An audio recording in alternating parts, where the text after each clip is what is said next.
Chapter 2994. Therefore, Rong Yuishinlin didn't think too much about it and wanted to investigate this person's background. However, he didn't expect that before he could investigate this matter, Ji Xinyue would be the first to be plotted against by him. She had almost lost her life. No matter how unconvinced Ji Xinyue was, she had no choice but to submit to Rong Yuishinlin. She pursed her lips and looked at him with sparkling eyes. Then, have you figured out his true identity now? Rong Yuishinlin paused for a moment and raised his hand to ruffle her hair. No matter what his true identity is, I will naturally avenge you. I won't let him off so easily. His tone was faint, but there was a bone-chilling coldness hidden in it. He didn't care if Huang Qinglu had other schemes, but since he hurt his people, he naturally had to make him pay with his blood. Ji Xinyue's heart warmed. In the past, she always stood up for her people, but now, she seemed to be protected under his wings. The feeling of being protected was always warm, but Ji Xinyue still wanted to take revenge herself. She had to figure out Huang Qingliu's purpose for doing this. He couldn't really be jealous, right? Exalted immortal Rong Yu. Have you heard of Xiejuk? Rong Yuishinlin's fingers that were holding the bamboo flute paused. He pondered for a moment. I've heard of him. Why are you asking about him? He was very meticulous. Is Xiejuk related to Xie Fenglu? Is Xie Fenglu his descendant? Ji Xinyue's heart skipped a beat. It seemed that there really was such a person as Xiejuk. However, she didn't want to tell Rong Yuishinlin what she had heard for the time being. She only vaguely replied, I don't know if he's his descendant, but I heard them mention this person. Who is this Xiejuk? Rong Yuishinlin turned the bamboo flute and glanced at her.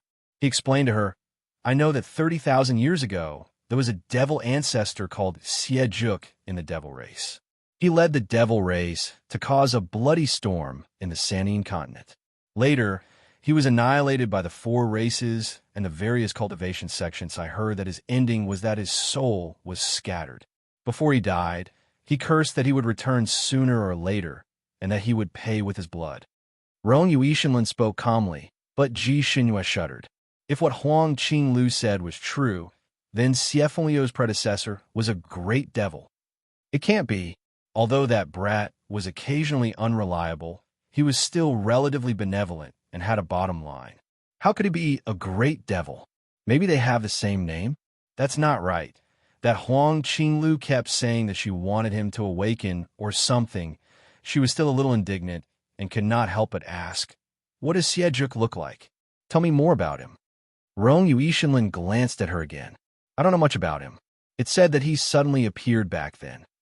Not long after he appeared, he used thunderous means to subdue the devil race who were in a state of disunity.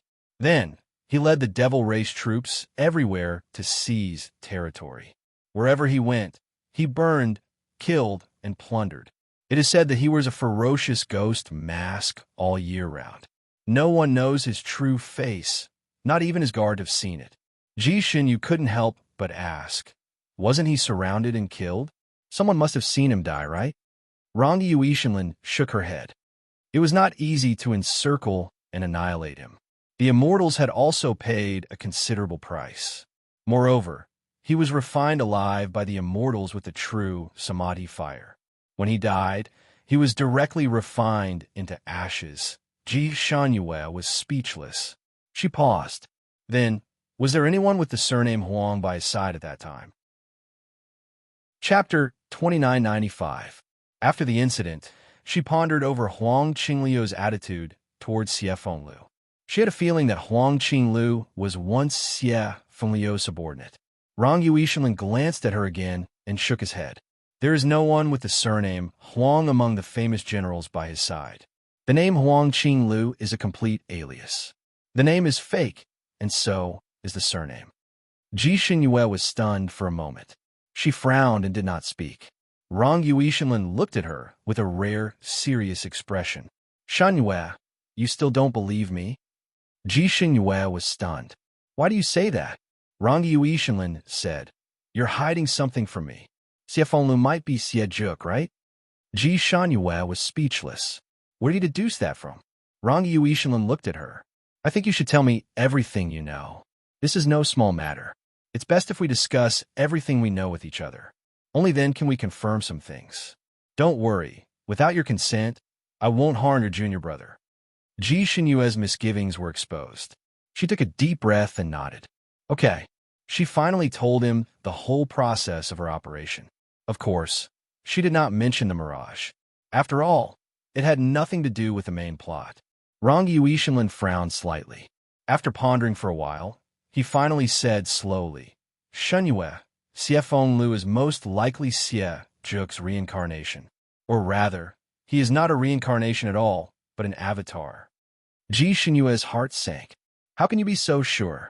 Rong Yuishinlin finally told her everything he knew and deduced.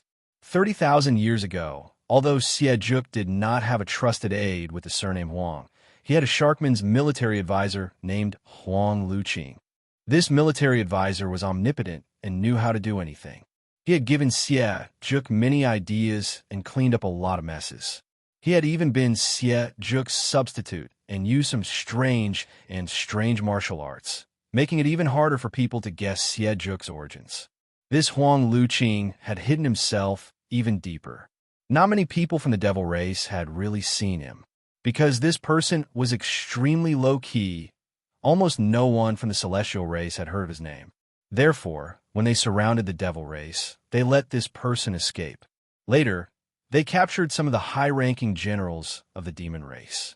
Under torture, these people gave up Huang Luqing. It was said that after Xie Zhuk died, the immortal world had once searched for Huang Luqing in the Six Realms. However, there was too little information about him, and no one knew what he looked like. Therefore, after searching for hundreds of years, they still couldn't find anything. Because Huang Luqing had never made an appearance again, everyone guessed that he might have died during the tribulation. Ji Xinyue's heart skipped a beat. Huang Qinglu, Huang Luqing. The names were really similar. However, wasn't it too hasty to determine their identities based on this point? Rong Yuetian seemed to understand the doubts in her heart.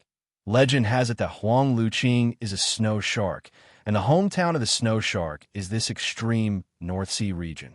Also, the ruins of N Vortex that he created and the ice shell that sealed you were rumored to have been used by Xie Zhuk back then. They were his secret ultimate moves that he didn't use easily. You also know that Huang Luqing once pretended to be Xie Zhuk and uses martial arts. So these martial arts are Huang Luqing's. I've already checked the ice shell at the bottom of the water. There's a special incantation on it by Sharkmen. Even your divine sword can't cut it open. Ji Xinyue's heart was in a mess. Chapter 2996. Ji Xinyue's heart was in a mess. If Huang Qinglu was Huang Luqing, then her junior brother was probably Xie Zhuk. What would he do if he awakened and recovered his memories from his previous life? Thinking of this, she couldn't lie down any longer. She immediately wanted to get up. At this moment, the acupuncture points on her body had been unsealed, and she had regained her ability to move. However, just as she sat up, Rong Yuishinlin placed a palm on her shoulder. Don't worry. Even if you find them now, you can't do anything. Recover your power first. Ji Xinyue naturally knew that she couldn't do anything with her current power. She didn't even have the strength to ride the cloud back. However, if Xie Fenglu really awakened as Xie Zhuk, it would bring a catastrophe to the Fanine continent. She searched her body again, and a hand reached out in front of her. A voice transmission talisman lay in the palm of her hand. Are you looking for this? Ji Xinyue hurriedly nodded. That voice transmission talisman was the one she used to contact her master. She was still puzzled. Why do you have my voice transmission talisman? It was in your original sleeve. That sleeve has been lost. Rong Yuishinlin conjured a pile of small items from her body like a magic trick. Here, you didn't lose anything. It's all here. Those small items were commonly used by girls. There were even two strange-looking strips of cloth. Ji Xinyue's pretty face flushed red again. She hurriedly put those things away and then opened the voice transmission talisman to contact her master. The call was quickly connected, and Sect Master Ziyun's lazy voice came through. Little 8, you finally remembered your master. Sect Master Ziyun only called her Little 8 when he was in a bad mood. Nothing good would come out of it every time he called her that. Originally, when Ji Shunyue heard these two words, the veins on her forehead would bulge, and her heart would be raised high. She didn't know what new tricks her master was going to play with her. Now, she secretly heaved a sigh of relief. Hearing her master's leisurely voice, there naturally wasn't any accident. She greeted her master obsequiously and said a lot of things to calm her master down. Rong Yuishan sat at the side and watched her talk to her master. The corners of her lips curled up slightly. Ji Shunyue asked her master about some things. From her master, she knew that Xie Fenglu hadn't returned yet, and the Ziyun sect was peaceful. She heaved a sigh of relief. After thinking for a while, she couldn't help but remind him, "Master, is there any movement from the devil sect? I vaguely heard news of the devil ancestor Xie Juk reviving, but I don't know whether it's true or not. Master, should we be on guard against this?" Sect Master Zi Yun's master asked, "Xie? Ji Shunyue's Xie soul? He's reincarnated revived? Is this news true?" So her master also know this devil.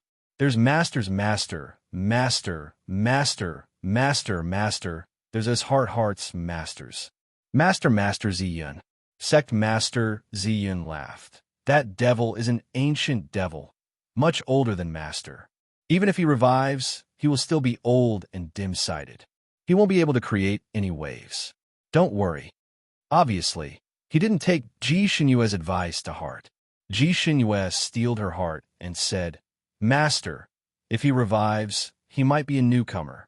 Maybe someone with ability will awaken, or someone around you, such as one of your disciples. They might not know their identity before, but they suddenly awakened. I don't know what they will do after awakening as Xie Juk. In short, Master must be careful." Chapter 2997. The master and disciple chatted for a while more before Ji Shunyue closed the sound transmission talisman. Connecting the sound transmission talisman took a bit of telekinesis, so Ji Shunyue was a little out of breath after speaking.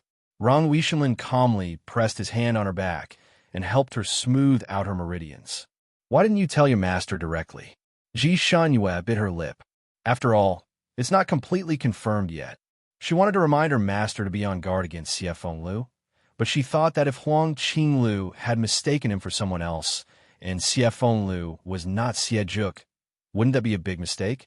It would also cause 10,000 points of damage to her sensitive junior brother. Rong Yuishan did not say anything else. He turned to her and held her hand, placing his palm against hers.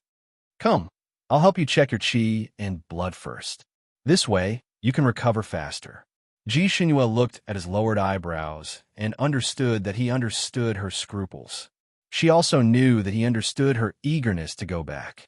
He was extraordinarily considerate and understanding. The woman who could marry him was really lucky. Don't worry too much. Even if he awakens, it will take a long time for him to recover to his previous level. There won't be any problems for the time being. Calm down and don't let your imagination run wild. Rong Yuishan sensed her absent-mindedness and comforted her.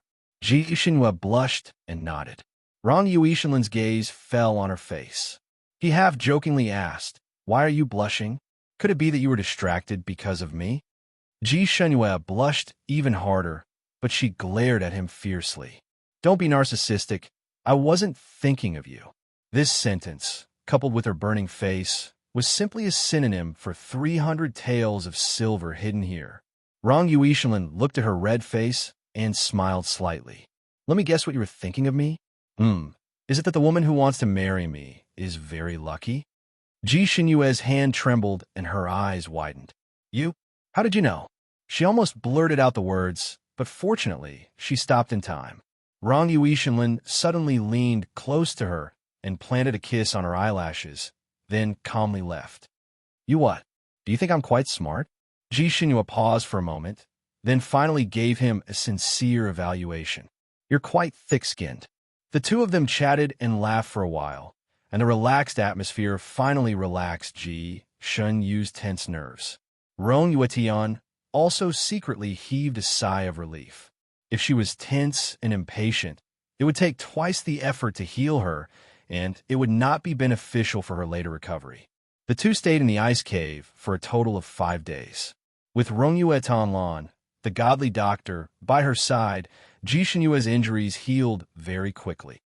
Of course, later on, when Ji Shenyue was meditating to heal herself, Rongyue Tanlan also took the opportunity to meditate and recover. In addition, the moon god sword could catch fish, so they did not have to worry about food, and the two of them got along very well. Ji Shenyue's injuries this time were not ordinary injuries. Even if she recovered quickly, it would still take half a month to fully recover. However, Ji Shenyue could not wait. She was afraid that something would happen to the sect during this period of time. So she contacted the people of the Purple Cloud sect almost every day. She did not dare to contact her master often, in case he became suspicious, so she contacted her eldest senior brother, Feng Wuji, the most. Fortunately, she heard from Feng Wuji that the Purple Cloud sect had been peaceful, and even the entire Fanning continent was peaceful, so she was slightly relieved. 5 days later, Ji Shenyue's external injuries had basically healed. Chapter 2998. 5 days later, Ji Shenyue's external injuries had basically healed, and her skills had recovered a little. After all, she couldn't stay calm and wanted to go back. Rong Yuishinlin knew that she was anxious. In addition, there were frequent strong winds and huge waves in this damn place. Icebergs were destroyed one after another, and the moon god sword dug one hole after another. It was very troublesome. Therefore, after he recovered about 2/3 of his skills, he simply brought her back to the central plains, blue sky, white clouds, a bright sun, and a cool breeze. Ji Shenyue didn't know how many times she had flown on clouds in her life, but this was the first time she was standing on a cloud controlled by someone else.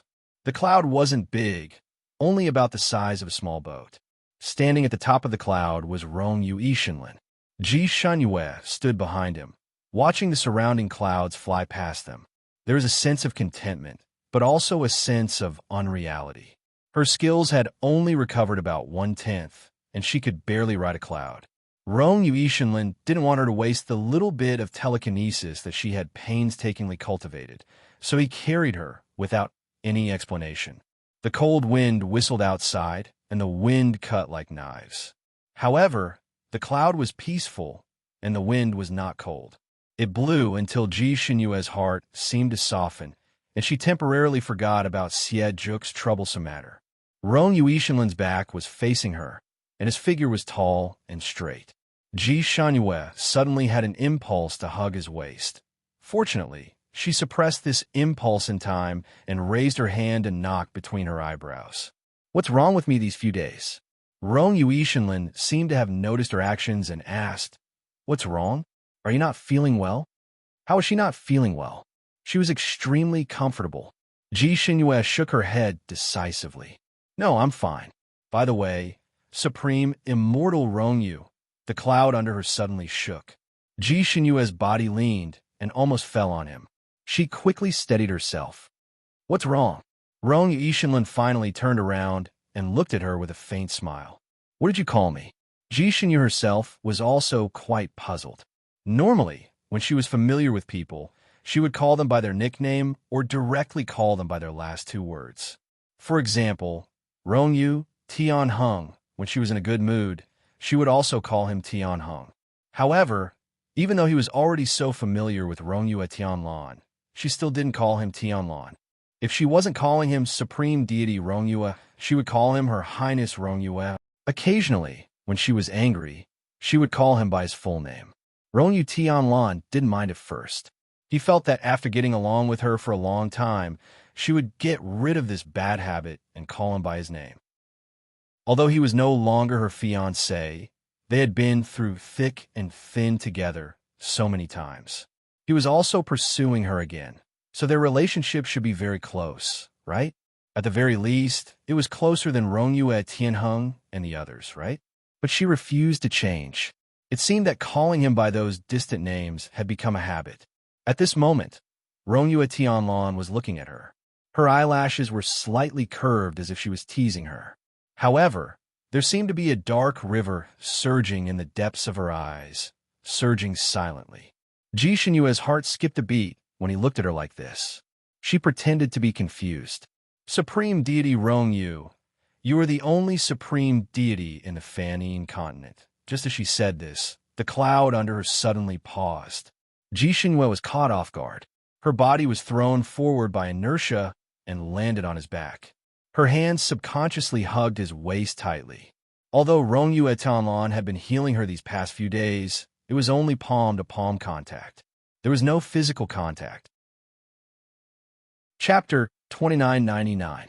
Now that she was hugging his thin and warm waist, her mind went blank, and she quickly let go. After she steadied herself, she said angrily, "What are you doing?" She shouted these words fiercely, but just as she finished shouting, her waist was hooked, and she fell back into the other party's warm embrace. Before she could completely react, her little mouth was covered by someone's lips. Using his lips, her mind went blank again, and her blood rushed to the top of her head. Her heart seemed to be going on strike, and skipped more than 1 or 2 beats. His lips were warm.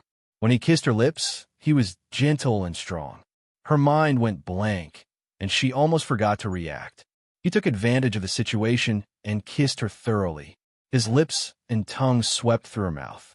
Their breaths intertwined, and even the air around them seemed to heat up. He held her body tighter and tighter, and his body became hotter and hotter. Ji Xinyue finally reacted when she felt something pressing against her lower abdomen. What was she doing? She was actually being kissed by him. She instinctively pushed him away. She used a little too much strength, and this slap almost pushed him down from the clouds. The cloud under her feet also swayed as if it could not bear the weight. Fortunately, the two of them finally separated. Ji Xinyue's heart was beating like a drum. She glared at him and said, "You, lecher." He actually kissed her on the cloud without any warning. Rongyu Ishinlin took a deep breath and calmed himself down. He smiled and said something that deserved a beating. "Just call me by my name in the future. If you call me God or your highness again, I'll punish you with this." Ji Xinyue was speechless. She gritted her teeth and threatened him. "If you dare to do this again, I'll kick you away." Rongyu Ishinlin smiled. "Well, if you have the ability, feel free to kick me." He did not intend to let her go. "Come, call me by my name." Ji Xinyue snorted and turned around. She would call him just because he asked her to? How immoral. Rongyu Ishinlin's eyes flashed. The cloud under her feet suddenly sped up and slowed down. Ji Xinyue's body swayed, and she fell forward. Rongyu Ishinlin hooked her with his arm and pulled her into his arms. He looked in her eyes and said, "Be good, call me once." This guy was addicted to playing with her. Ji Xinyue was so angry that she raised her foot and stepped on him. "I won't scream." She used a lot of strength to step on him, but because both of them were stepping on soft clouds, this foot could not really step on solid ground at all. Rongyu Ishinlin held her in his arms and looked at her blushing face and her round and bright eyes. What to do? He wanted to kiss her again. Ji Xinyue knew what he was going to do when she saw his expression. She was afraid that he would admit defeat without warning and kiss her again. She called out to him, "Rongyu Etanlan, that's enough." Her palm was still pressing on his lips. Her palms were actually quite delicate, but because she was too hard-working in martial arts and wielded a broadsword, there were some calluses on her palms. At this moment, those calluses were in the middle of his lips, rubbing against his lips. Rongyu Tianlan's eyes darkened, and she took the opportunity to kiss her palm. That ticklish feeling directly numbed her heart. Ji Xinyue did not withdraw her hand, but Rongyu Tianlan had already said calmly, "Don't call me by my full name. It's too distant." He smiled again. "Do you still want me to kiss you? So you're deliberately not screaming?" Chapter 3000. Ji Xinyue was about to be defeated by his shamelessness and could only give in. Tianlan, this should be enough, right?" Rongyu Ishinlin sighed. "You're so unwilling, it hurts me." He still had no intention of letting her go. Ji Xinyue wanted to kick him away. "What else do you want?" Rongyu Ishinlin smiled. "You should be able to kiss me." Ji Xinyue did not hold back this time. She had been imprisoned in Rongyu Tianlan's arms all this time. He was strong, and she had not recovered her strength yet. Naturally, she could not break free with brute force. Her eyes flashed, and she suddenly raised her leg to block. This was a woman's self-defense technique. Her movements were as fast as lightning. Even if she could not really hit him, it was enough to make him let go. Bang! She hit the bullseye. Rong Yuishan finally let go. Not only did he let go, but he also trembled and fell from the clouds. Ji Xinyu was stunned. By the time she reacted, he had already rolled down. She wouldn't knock him out, would she? He would die if he fell from such a high place. Almost without thinking, she jumped down as well. She used her telekinesis to fall faster than him. She quickly caught up with him and subconsciously pulled him. But with her current strength, how could she pull him down? The two of them rolled down together.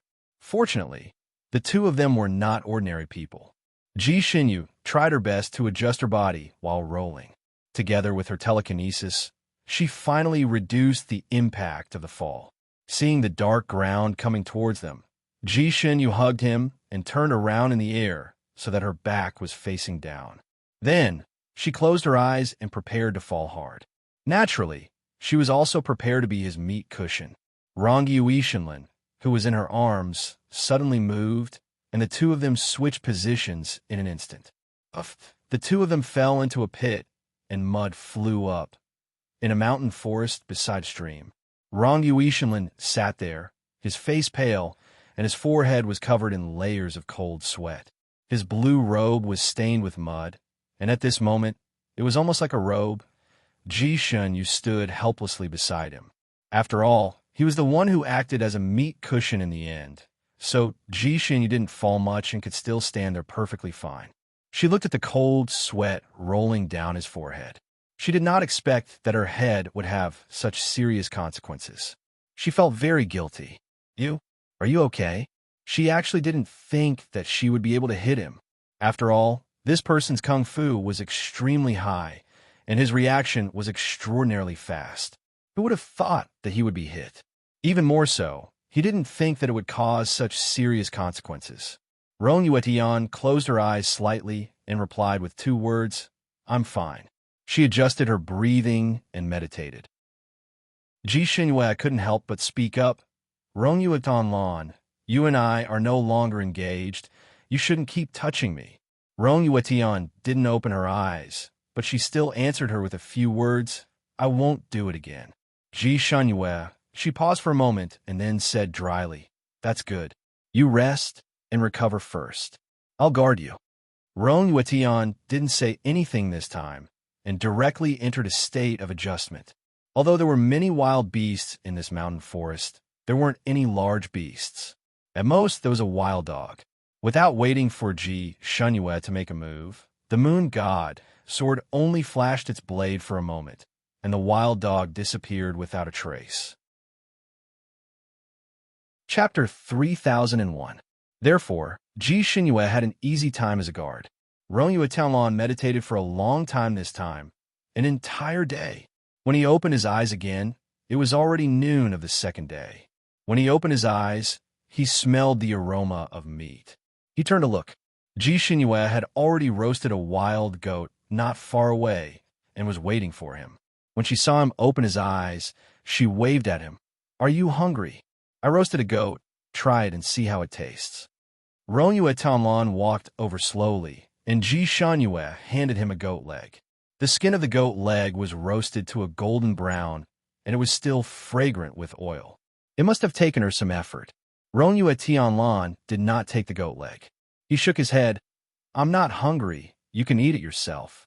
He strode forward along the stream. Ji Xinyue's hand, which was holding the goat leg, froze in midair. After a while, she retracted her hand. Seeing that his figure was about to turn the corner, she could not help but ask, "Where are you going?" "To take a bath."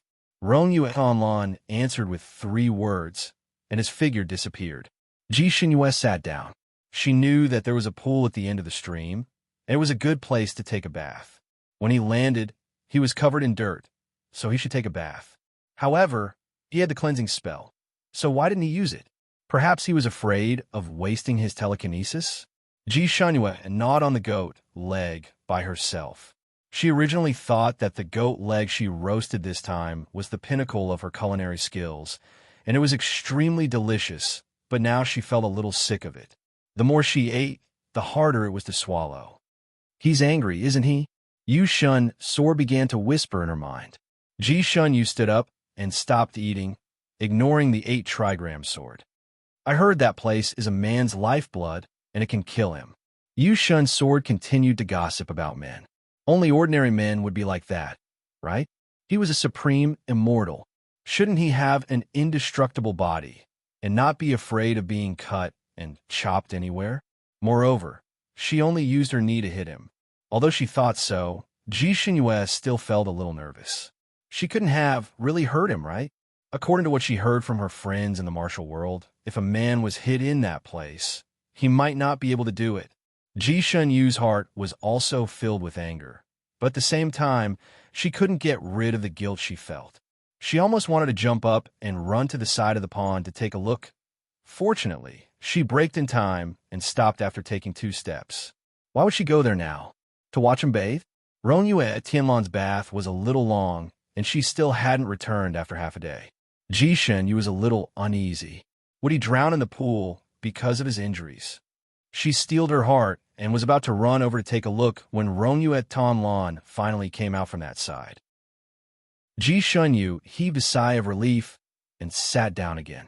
She looked at him and saw that not only had he taken a bath, he had also washed his clothes. His blue robe had returned to its usual dry and clean state. His face was still slightly pale, and there was even a faint trace of weariness between his brows. However, as his clothes fluttered as he walked, there was still a kind of clear and neat ink landscape. Why did you take so long? Ji Shun Yu couldn't help but ask. Rongyue Tianlan paused for a moment. Her expression was slightly indifferent. It's too dirty, so I washed it for a while longer. It was rare for him to be so dirty. Before he took a shower, there was a layer of dirt on his hair. Ji Shun Yu nodded. I see. A breeze blew between the two of them, one sitting and one standing. Neither of them spoke for a while. Chapter 3002. Ji Shenyue even felt a little awkward. At the same time, there was an indescribable feeling in her heart. When he was aggressive and passionate toward her, she couldn't wait to kick him far away. But when he was really cold and polite to her, she felt uncomfortable and even vaguely felt wronged in her heart. Even she herself didn't know where this grievance came from. Her heart felt as if it was wrapped by a string, and there was an indescribable sourness in it. It was Rongyue Tianlan who broke the awkwardness. He looked at her and said, "Aren't you going to wash up?" Ji Xinyue was very busy just now. She was protecting him and roasting the lamb. Even after washing her hands and face by the stream, there was still a lot of dirt on her body. Now that she was reminded by Rongyue Tianlan, she instantly felt uncomfortable. She wanted to use a cleansing spell, but her power had not recovered to that extent yet.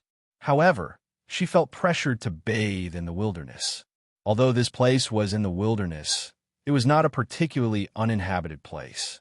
When she was roasting the lamb just now, Ji Xinyue even saw a hunter passing by in the distance. Rongyue Tianlan seemed to see her apprehension and said, "It's okay. Don't worry and go wash up. I'll protect you." Seeing that Ji Xinyue had no intention of moving, he raised the corner of his lips and said with a faint smile, "Are you afraid that I'll peek? Don't worry, I won't do such a tasteless thing." Ji Xinyue went to bathe in the end. She also thought it through. Her body had already been seen and touched by Rongyue Tianlan. Why should she be shy about this matter now? Besides, with his character, he probably wouldn't peek. Even if he wanted to look, he would most likely look at them with a smile on his face and not hide in some corner to peek at them vulgarly. The water in the pool was cold. Ji Xinyue soaked in it and quickly washed up.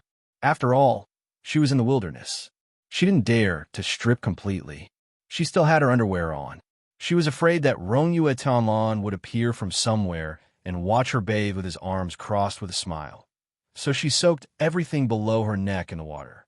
However, she was obviously thinking too much. Rongyue Tianlan actually acted like a gentleman. He sat on a rock not far from the pool. From this position, he could hear everything around him. However, because of the big rock, he couldn't see the spring scene in the pool. He sat there and meditated with his eyes closed. He had no intention of sneaking a peek. The moon god sword circled around him. "Are you all right?" Seeing that Rongyu van Lan didn't speak, it asked with concern. "You wouldn't have been crippled by that, right?" The blue veins on Rongyu Ishinlin's forehead jumped. She clenched her fingers and looked at it coldly. "Do you want to be crippled?" The moon god's sword trembled and did not plan to speak with him anymore. It turned the sword tip and wanted to fly away. However, the sword hilt was held by someone else. Rongyu Ishinlin's voice was cold. "You're not allowed to go." Moon God Sword was not convinced. "She is my master. I should be by her side protecting her." Rongyu Ishinlin immediately pulled it back. "No." Moon God Sword was extremely puzzled. "Why?" "She's taking a bath. Why are you butting in?" "It can't be, right? Even it was not allowed to see its master?" "I'm just a sword. Furthermore, it's a female sword." Moon God Sword almost stomped her feet. "But you have the heart of a man." Rongyu Ishinlin did not let go of it. "You want to be an open and above-board sword. Why are you being so wretched?" Moon God Sword, when was it not open and above board? Chapter 3003. When they set off again, it was already the morning of the next day. After 2 days of rest, Ji Xinyue was able to ride a cloud again. In order to avoid repeating the same mistake, she suggested that the two of them ride separately. However, Rongyu Tianlan directly lifted her onto her own cloud. When she flew into the sky, she even gave her a reassuring pill. "Don't worry, without your consent, I won't do anything to you again." He recovered faster than her, and his skills were originally higher than hers. Ji Xinyue didn't want to argue with him on the cloud, so she agreed. Rongyu Tianlan was a man of his word. He didn't touch her again along the way, not even the slightest bit of physical contact. Even when he gave her the medicine she was supposed to take, he didn't hand it over, but threw it over. Seeing him suddenly become serious, Ji Xinyue breathed a sigh of relief, but the strange feeling of being wronged surfaced in her heart again. She had never really loved someone in her life, so she didn't know what it was like to love someone. Now, this indescribable feeling made her feel a little lost and anxious. She was like a little tiger that fell into a kaleidoscope. She was a little dazzled and scared, but she had to stretch out her little paws and pretend to be strong. It seemed that Rongyu Tianlan had completely recovered after a day and night of rest. His cloud ride was fast and steady. He kept facing forward, and if there was nothing, he wouldn't talk to Ji Xinyue anymore. He was very serious. Ji Xinyue simply sat on his cloud and meditated. She didn't notice the passage of time while meditating.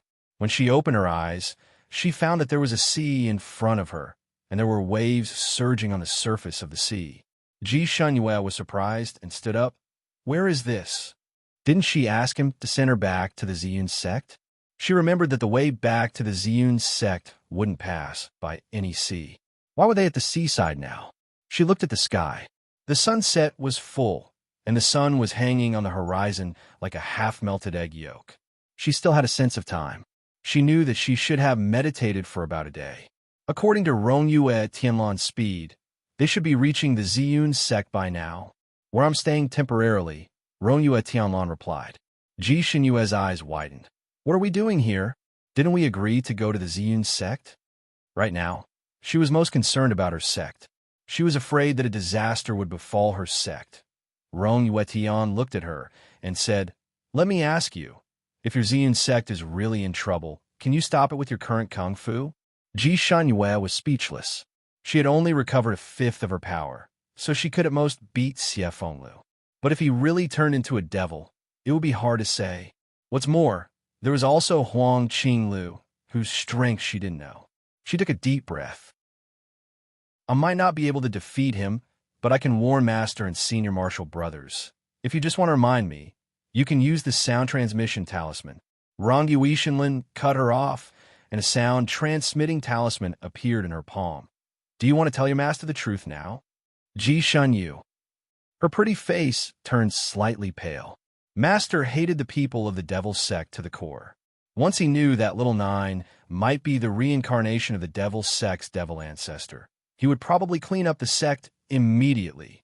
He didn't even give Little Nine a chance to defend himself. What if Little Nine wasn't that devil ancestor? Wouldn't they have sacrificed themselves for nothing? Rong Yuishinlin looked at her for a moment, and the corners of her lips curled up slightly. She said faintly, "You still can't bear it, right? In that case, what's the use of you going back?" Chapter 3004. Anger surged in Ji Xinyue's heart. At least I can see some clues.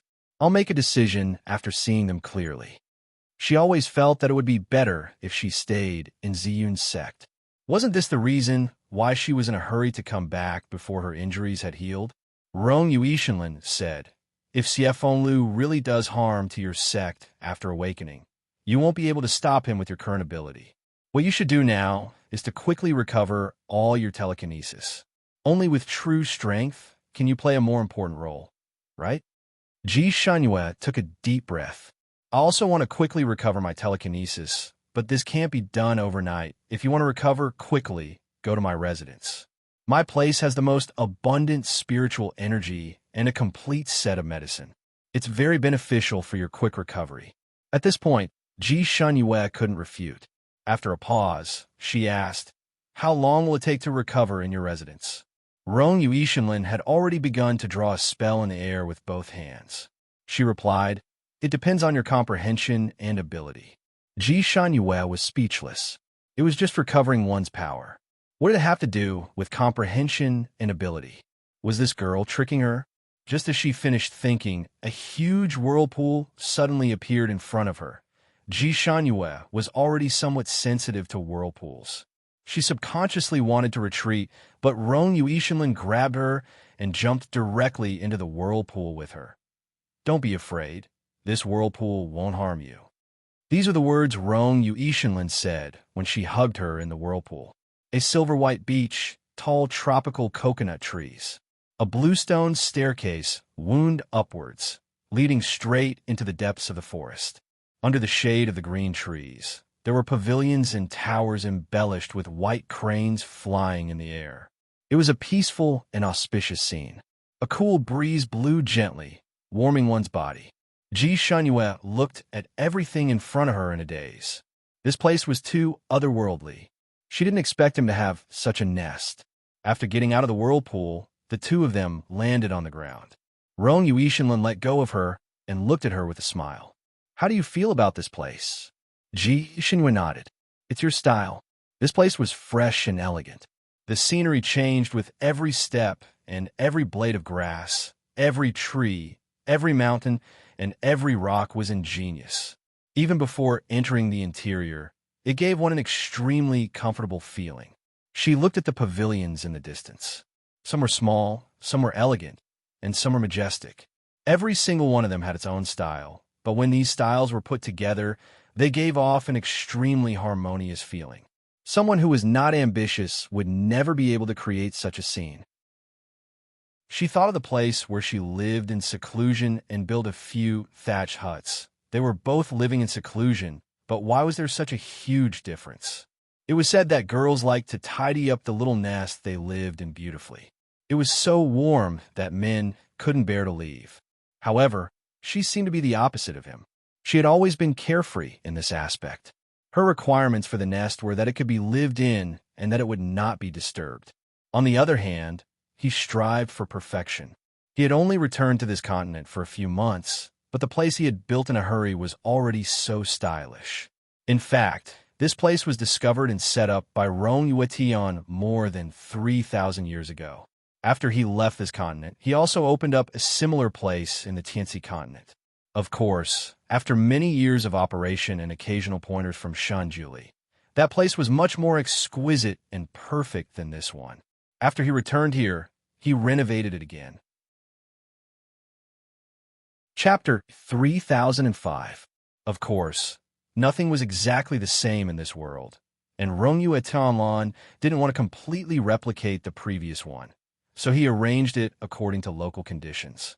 The living environment of this continent was actually better than that of the Tianxi continent, and the spiritual force was also more abundant.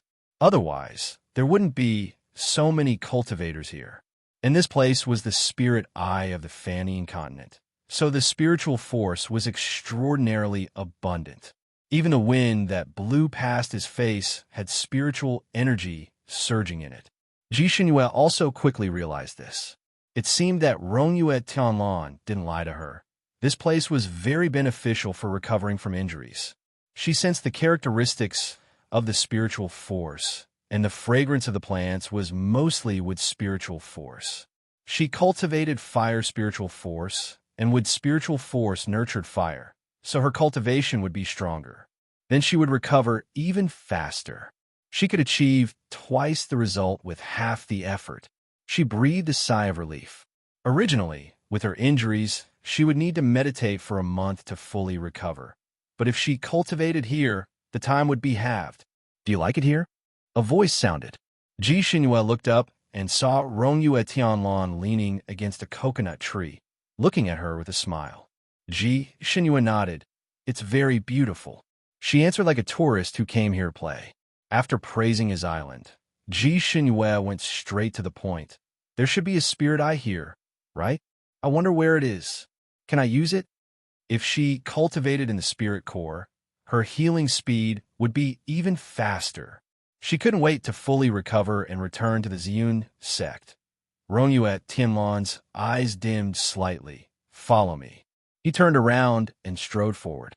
Ji Xinyue followed behind, and for some reason, she felt that Rongyue Tianlan's back had a bleak and distant feeling. Her heart tightened, and she wanted to hurry up and walk with him. But after thinking about it, she decided against it. It was a green tree house.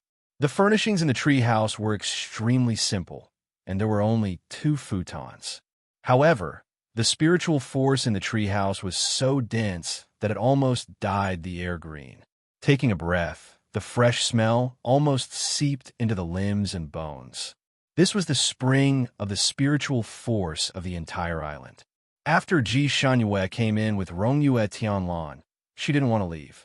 She knew that Rongyue Tianlan had brought her to this place to let her use it. Gratitude grew in her heart, and she couldn't help but say, "Thank you."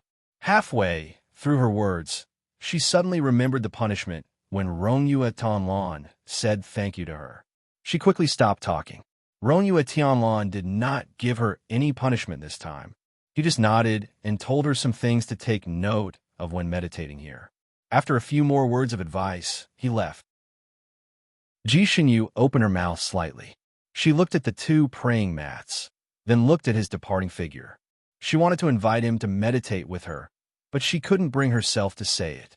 She knew that he had not fully recovered, and this place was a sacred place for healing. There were also 2 praying mats, so the 2 of them could actually recover together here. Did he have another place to heal, or was he trying to avoid suspicion? Ji Xinyue felt that she was a little crazy. When he shamelessly approached her, she just wanted to push him away. Now that they were really in a relationship like friends, she felt a sense of loss. She raised her hand and knocked on her own head. What was wrong with her?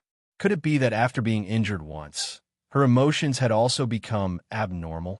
She was worried about personal gains and losses, and her emotions were changing so much that even she herself found it unbelievable. Chapter 3006. She didn't want to think about it anymore. She contacted her eldest senior brother first, and was relieved to know that the Ziyun sect was still peaceful. Before Rongyue Tian left, he left her a few pills and told her to take one a day. He said that it would be very helpful for her cultivation here. He was very considerate of her. This person was extraordinarily meticulous in his work. Ji Xinyue suppressed all the irrelevant emotions in her heart. After taking a pill, she sat on the futon and began to meditate. She meditated for 3 days. When she woke up, she felt refreshed. The telekinesis in her body seemed to have recovered quite a bit and was already flowing very vigorously. The wounds on her body were also disappearing. She had personally checked it. The wound that was originally more than 10 centimeters wide had shrunk by half. The remaining half was also faint and had a healthy pink color. True recovery was just around the corner. Rongyue Tian probably didn't come to see her these 3 days because everything in this small tree house was still in its original position. There were no traces of him being here. It seemed that he should be meditating somewhere to recover, Ji Shangyue suddenly wanted to see him. After all, he gave her such a good place to recover and gave her such a good pill. It was reasonable for her to thank him and even apologize to him. After all, she almost destroyed him. She shouldn't have used so much strength at that time. I wonder if he's all right? Ji Shangyue had always wanted to ask him how he was and if there was anything wrong with him. But first, she felt a little wronged. Second, she felt that this was not a good question to ask. She couldn't possibly ask if her younger brother was all right, right? In the end, it was delayed, but there was still guilt in his heart.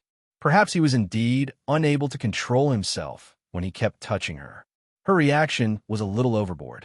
She should have rejected him in a gentler way.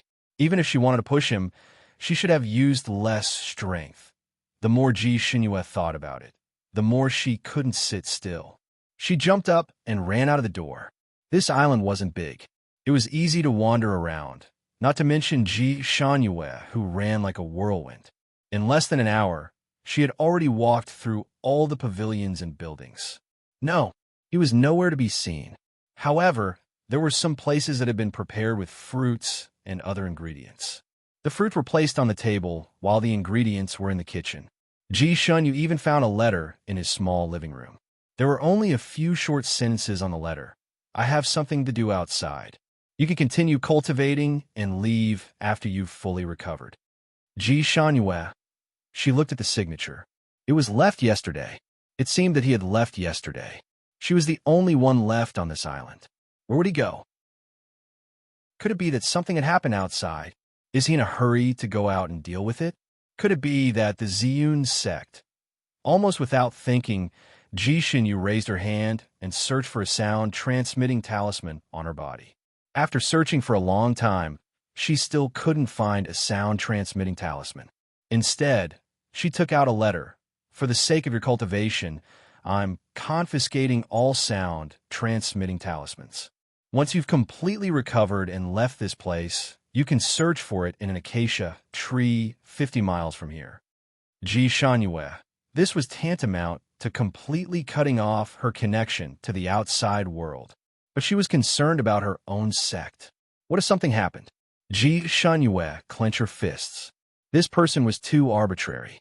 He did things without consulting her at all. She knew that he was being kind, but she didn't want his kindness now. Chapter 3007. She would not be able to continue practicing if she was stuck in the drum and worried. No, she had to go out. She had already recovered 2/5 of her martial arts, so it should not be difficult for her to leave this place. She knew that there was a protective barrier here, but her ability to break barriers was very strong, so this barrier should not be difficult for her. An hour later, Ji Shangyue sat on a big rock by the sea, panting. She looked at the letter in her hand and clenched her fists again and again. The sky here was obviously the same as the sky outside, but when she flew up, she frequently hit walls. The barrier around this island was not ordinary. She used countless methods but still could not break it. Not only did she not break it, but she also shook down a letter. On the letter, there was still Rong Yu Tianlan's handwriting. If you focus on practicing, you can recover in 7 days. Before your power fully recovers, you will not be able to break the barrier here. The letter even had a specific method to break the barrier here. Ji Shangyue had already tried, and her power was indeed not up to par. It seemed that he had considered all possibilities. Ji Shangyue sat by the sea for a while and also understood a principle. If the outside world was really turned upside down, then with her current ability, she could only be cannon fodder if she went out, and nothing would change. It was better to recover all her power first, and then go out to take a look. Besides, he was out now, and he knew what she cared about the most. He would definitely ensure the safety of the Ziyun sect for her. With him watching over it, her sect should not have any accidents. Moreover, she still had those senior brothers. Those people were not easy to deal with. If any danger really came, they would be able to resist for a while. For now, she could only comfort herself like this. Then she jumped up and went back to the tree house to practice. She had to practice hard and strive to recover as soon as possible. Didn't Rong Yu Tianlan say that she could recover in 7 days? She would strive to be earlier, earlier, and earlier. After she recovered and went out, the first thing she would do was to return to the Ziyun sect. The second thing was to find Rong Yu Tianlan and have a good fight with him. It would be best if she could also lock him in a place where he could not come out. The Moon God Sword had always been by her side. Just now, when she was trying to break the barrier, it had also used a lot of strength. However, the barrier was too strange, and it was not something that could be broken by a divine weapon. Because of this, it was even despised by Ji Shunyu. She despised it for dropping the ball at a crucial moment, but it turned out that it wasn't that strong after all. The Moon God Sword was despised to the point of depression. It felt that this barrier also had a grudge with it. After it caught up with Ji Shunyu's footsteps, it suddenly appeared in front of her eyes, the tip of its sword constantly swaying, as if it was tilting its head and sizing her up. Ji Shunyu looked at it and thought that it was going to kill its master. She suddenly took a step back and looked at it coldly. "What are you doing?" Moon God Sword said, "Master, I realize that you are full of energy right now. Your eyes are very bright, and your face is very red." Ji Shanyue was speechless. "Since when have I not been full of energy? My face is red because I was busy just now." "No, master, you're not the same as before." "Oh, what's different?" Ji Shanyue raised her eyebrows. "You used to be like a man. Now you look very feminine. In the past, she was forthright and magnanimous, and did things swiftly and decisively. If one did not know her identity, she really looked like a man when she was dressed as a man. Moreover, she had a faint, dejected, and world-weary temperament, as if she did not care about life and death." Chapter 3008. But now, her face was flushed red, and her eyes were as bright as stars. Although she was angry, she still had the aura of a delicate girl. Her whole person gave off a feeling of vitality and vitality. Of course, the Moon God Sword could not summarize so much. It only said its intuition. You used to have a strong, murderous aura when you were angry, but now you look like an angry little girl with rich expressions, like a young girl yearning for love. Ji Shanyue was speechless. She slapped the sword away. "Get lost. You're the one who's yearning for love." She dashed away. On the way, she could not help but raise her hand to touch her cheek. Her cheeks were very hot, and her heart was beating very happily. She also felt that her current mood was indeed different from before. Originally, when she saw the green mountains and clear waters, it did not shock her. Now, when she looked at the flowers by the roadside, they seemed to be swaying endlessly in spring. What was wrong with her? Was it really like what the Moon God Sword said, that she was yearning for love? Was she in love? Ji Shinyue's heart beat wildly again, and Rong Yue Tianlan's figure flashed across her mind. Stop. Now is not the time to think about these messy things. She really needed to quickly recover from her cultivation. Everything could wait until she recovered her cultivation. Ziyun sect. The Ziyun sect seemed to be calm and peaceful, just like usual. However, the third disciple on duty this year, Ji Shinyue's third senior brother, felt that something was not quite right. Originally, the Ziyun sect disciples did not stay in the Ziyun sect often. Except for the eldest senior brother, who was always here, the others would come back once a year to help the eldest senior brother deal with the sect's affairs. As for the senior brothers and junior brothers who were not on duty, they would come back to visit their master from time to time. And people who were not from the Ziyun sect were not allowed to take half a step into the Ziyun sect except for their master's birthday. This time, the third senior brother was on duty. A few days ago, it was no different from usual. But 5 days ago, ninth senior brother Xie, Fenglu, suddenly came back, and he brought an outsider with him. He said it was his friend, called Huang Qinglu. At that time, the disciples guarding the gate did not want to break the rules, nor did they want to offend the ninth senior uncle, so they came to ask him. After all, the disciples guarding the gate were under his command. Just as he was about to rush over, eldest senior brother had already led the two of them in. Not only did he come in, he even led them to master. Since eldest senior brother had made the decision, third senior brother could not say anything. Eldest senior brother had personally arranged accommodations for the two of them. What was strange was that eldest senior brother had actually arranged for Xiefeng Lu and Huang Qinglu to stay in the same room, even though there were so many rooms in the Ziyun sect. He had even given the two of them special privileges, allowing them to wander around the Ziyun sect as they pleased. No one was allowed to stop them. Third senior brother was a straightforward person. He felt that it was fine for his ninth junior brother to stroll around casually, but why should an outsider like Huang Qinglu casually stroll around? He didn't like this and couldn't help but ask his master for his opinion. At that time, his master was fiddling with a pearl that shone like moonlight. Hearing his doubts, he casually told him not to worry about it. He also said that this Huang Qinglu was an old friend of his and could be trusted. Since master had said so, third senior brother had nothing else to say. However, there was still a knot in his heart, and he couldn't help but pay more attention to Huang Qingliu's whereabouts. That night, he found something unusual. In the middle of the night, his ninth junior brother and Huang Qinglu came out of the room. Under the starlight, ninth junior brother's face was not very good, and he spoke bluntly to Huang Qinglu. Chapter 3009. The two of them seemed to be arguing. Third senior brother vaguely heard two sentences. "You'd better pray that she's fine, or I'll be the first to sacrifice you." Huang Qinglu said softly, "As long as you do it within 10 days, she'll be fine."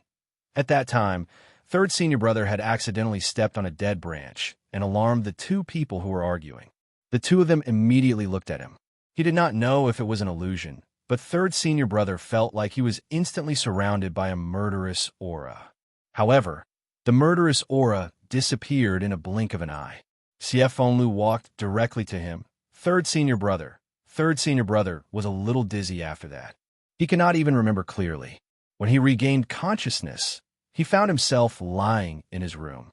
Everything that happened at night seemed to be a dream. He vaguely remembered everything that happened at night. After thinking about it, he directly ran to visit ninth junior brother. However, he met eldest senior brother on the way. Eldest senior brother told him that ninth junior brother and Huang Qinglu had urgent matters to attend to and had left early in the morning after bidding farewell to master. Eldest senior brother's face was a little pale, as if he had not slept the entire night. Thus, he hurriedly chatted with him for a while before leaving. Third senior brother was a little confused about whether last night was a dream or not, but he could not find anyone to confirm it. After Xiefeng Lu and Huang Qinglu left, third senior brother kept feeling that something was wrong. Later, he finally found out what was wrong. The wild beast valley at the back of the mountain suddenly became much quieter. Originally, there were often the roars of various wild beasts, but now only a few voices could be heard occasionally, and they were still weak. Third senior brother was puzzled and wanted to go there to take a look. That place was a forbidden area. Without master's permission, no disciple was allowed to go near it. Thus, third senior brother only wanted to take a look from afar. If he found that something was really wrong, then he would report to master. He went at night. In the end, before he reached the vicinity of the wild beast valley, he saw master standing near the entrance of the valley, looking at the wild beast valley from afar, as if he was thinking about something. Looking from afar under the moonlight, master's back seemed a little bleak. After a while, he heard master sigh softly. "What will come will come." That sigh was very faint, and third senior brother almost did not hear it clearly. He only faintly felt that master, who had always been lazy and casual, seemed to have something on his mind this time. Third senior brother was about to go over and greet master when he saw eldest senior brother coming out of the valley and reporting something to master. The two of them were probably using a secret language, so third senior brother didn't know what they were talking about. He only saw that their expressions were somewhat heavy. In the end, Grandmaster Ziyin let out a soft sigh and said, "This is also a type of fate. Have you gotten rid of them?" Eldest senior brother replied, "Don't worry, master. I know what I'm doing." Then the master and disciple left. Third senior brother was filled with curiosity, so he made a bold move. He secretly snuck into Beast Valley, only to find that it was very deserted. Originally, there were all kinds of strange beasts roaming the Beast Valley, but after he went in and patrolled for a long time, he only saw a few weak ones. They were still cowering in the grass, but when they heard someone coming, They all ran away like rabbits. Third senior brother did not give up and walked around again. In the end, he found the skeleton of an animal in an extremely remote corner. The skeleton seemed to belong to a two-winged lion. It was not scary to find the skeleton of an animal in such a place. After all, the animals in this valley had always been prey to the strong. Every day, animals were killed and eaten. Scattered bones could often be seen in the valley. Chapter 30:10. But this skeleton was a little strange. Its fur was still there, but its flesh was gone. It was really just skin and bones, as if something had sucked all its flesh and blood dry. The winged lion was an extremely ferocious beast and stood at the top of the food chain in this valley. It was unusual for it to suddenly die here. Third senior brother was about to go forward to check the lion's cause of death, but when he raised his head, he saw eldest senior brother. Trespassing into the Beast Valley was originally a serious crime. Third senior brother was caught red-handed and thought that he would be punished to face the wall for a few years. Unexpectedly, eldest senior brother did not plan to expose him. He even led him around the Beast Valley a few more times. The two of them found some bones of ferocious beasts that had been sucked dry. Eldest senior brother told him that there was an abnormality in the Beast Valley. A blood-sucking monster had appeared, and this monster was very powerful. It came and went without a trace, and no one knew what kind of mutation it was. He and his master had not found the monster's whereabouts until today. His master and he were afraid that it would cause panic among the disciples, so they sealed off the news. He and his master were searching for the monster's whereabouts, but they did not have enough manpower. He was planning to gather all the junior brothers to discuss the plan to eliminate the monster. Ninth senior brother and Huang Qinglu also came back because of this matter. Now the two of them went out to ask for help, so they left early. After eldest senior brother said this, the doubts in third senior brother's heart disappeared without a trace. When the sect was in trouble, the disciple naturally had to bravely take the lead. Third senior brother immediately volunteered to go out and ask for help. He had a wide circle of friends and still had some capable friends. However, eldest senior brother waved his hand and said that the mountain needed to be patrolled, but they did not have enough manpower. He still led the disciples to guard the mountain, and he and his master would ask for help. At this point, third senior brother naturally could not say anything else, and immediately agreed. While the two of them were talking, eldest senior brother received a sound transmission from Ji Xinyu. Third senior brother knew this junior sister's ability. She was even stronger than the rest of them.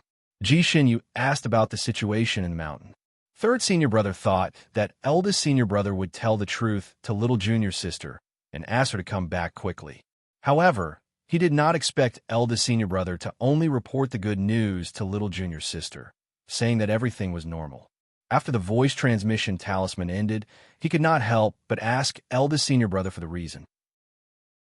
Eldest senior brother sighed and said, "Junior sister has been contacting me recently to ask about the sex affairs. She must have sensed something, which is why she is so worried. With her personality, she would definitely come back immediately to check on it. However, she has not returned for a long time. Obviously, she has encountered some accident that has hindered her and prevented her from coming back. If that's the case, why tell her the truth and make her worry?" His words were so reasonable that third senior brother had nothing to say in reply.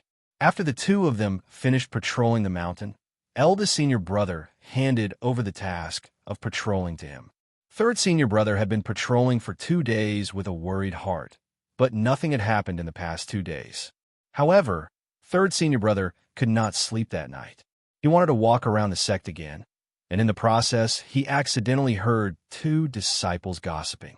One of the disciples said that in his sleep, he heard a roaring sound coming from the Beast Valley, as if the beast in the valley was experiencing some kind of doomsday. He was frightened and wanted to get up to take a look, but he tripped and fell. When he woke up, it was already dawn. He did not know if the sound was a dream, and even asked his companion if he heard it. Chapter 30:11. His companion shook his head like a rattle drum. He said that he slept very well that night and did not hear anything. He even teased the disciple who heard the sound and asked if he had a nightmare. The two disciples were chatting, and third senior brother heard it. Third senior brother was a little stunned because the time that the two disciples talked about was the night when Xiafeng Lu and Huang Qing Lu returned. He then thought about how he fainted for no reason and felt that there was something fishy about it.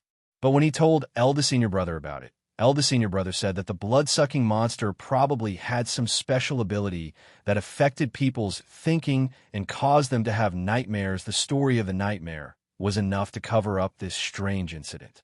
Third senior brother was skeptical. He still didn't believe that he was dreaming.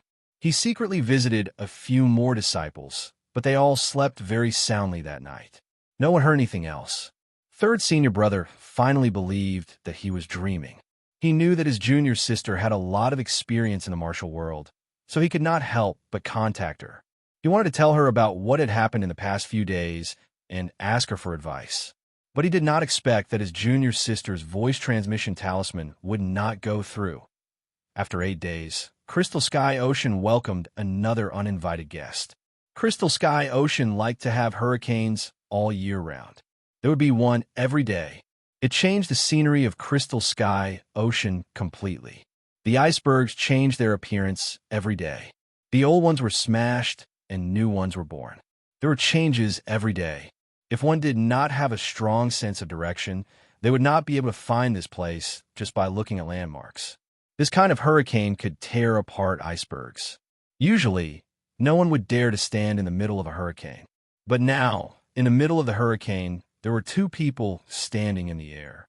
One was a black-robed man, and the other was a jade-robed man. The black-robed man was black from head to toe. Only his face was snow white. Even his lips were slightly pale. The aura around him was colder than the ice and snow in the sky. Huang Luqing opened the sea. If anything happens to her, I will skin you alive. The eyes of the man in the light green robe dimmed, and he replied, Yes, my ice realm can trap her soul and prevent it from leaking out, so nothing will happen to her. With a wave of his sleeve, a light blue ray of light cut through the sea surface. The turbulent sea level actually rolled and separated into two sides, gradually revealing a dark passage. With a flash, the black-robed man leaped into the tunnel. Huang Luqing stood in the middle of the hurricane, supporting the blue light, pursing her thin lips. It was obvious that the sea-splitting technique consumed a lot of mental power. As time passed, his face became paler and paler, and his fingertips trembled slightly. An hour later, a figure flashed in the dark passageway. The black-robed man jumped out. The moment the black-robed man jumped out, the blue light on Huang Luqing's fingertips finally disappeared. The seawater that had been forced apart came back together with a crashing sound, emitting an earth-shattering roar like a landslide or a tsunami. Huang Luqing's figure swayed slightly. Before he could stand firm, the black-robed man had charged over to him like a ghost. With a raise of his hand, a black light blasted towards Huang Luqing, causing Huang Luqing to stagger and almost fall into the sea. The black-robed man was empty-handed. He gritted his teeth and said, Bastard, there is no such thing as your ice realm down there. She's not here at all. Huang Luqing seemed to be injured by his attack. Blood gushed out from the corner of her mouth, but her body was very straight. Chapter 30:12. The black-robed man's words made his expression change. He said, Impossible, and jumped into the sea. The black-robed man looked down, his eyes dark. He clenched his fists and pursed his lips. A moment later, he made up his mind and jumped into the sea this time. After 2 hours, the turbulent sea suddenly split into two sides. Huang Luqing pulled the black-robed man's sleeve out of the sea and jumped onto an ice mountain. The black-robed man's face was pale, but his eyes seemed to be burning with fire. He said word by word, Huang Luqing, what do you say? Why is she not here? Huang Luqing's face was not much better than his.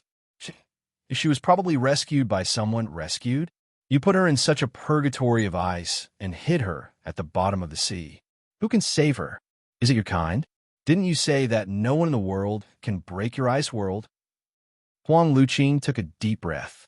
I don't know the details, but my ice world can't be broken easily, and it's even more impossible for those monsters at the bottom of the sea.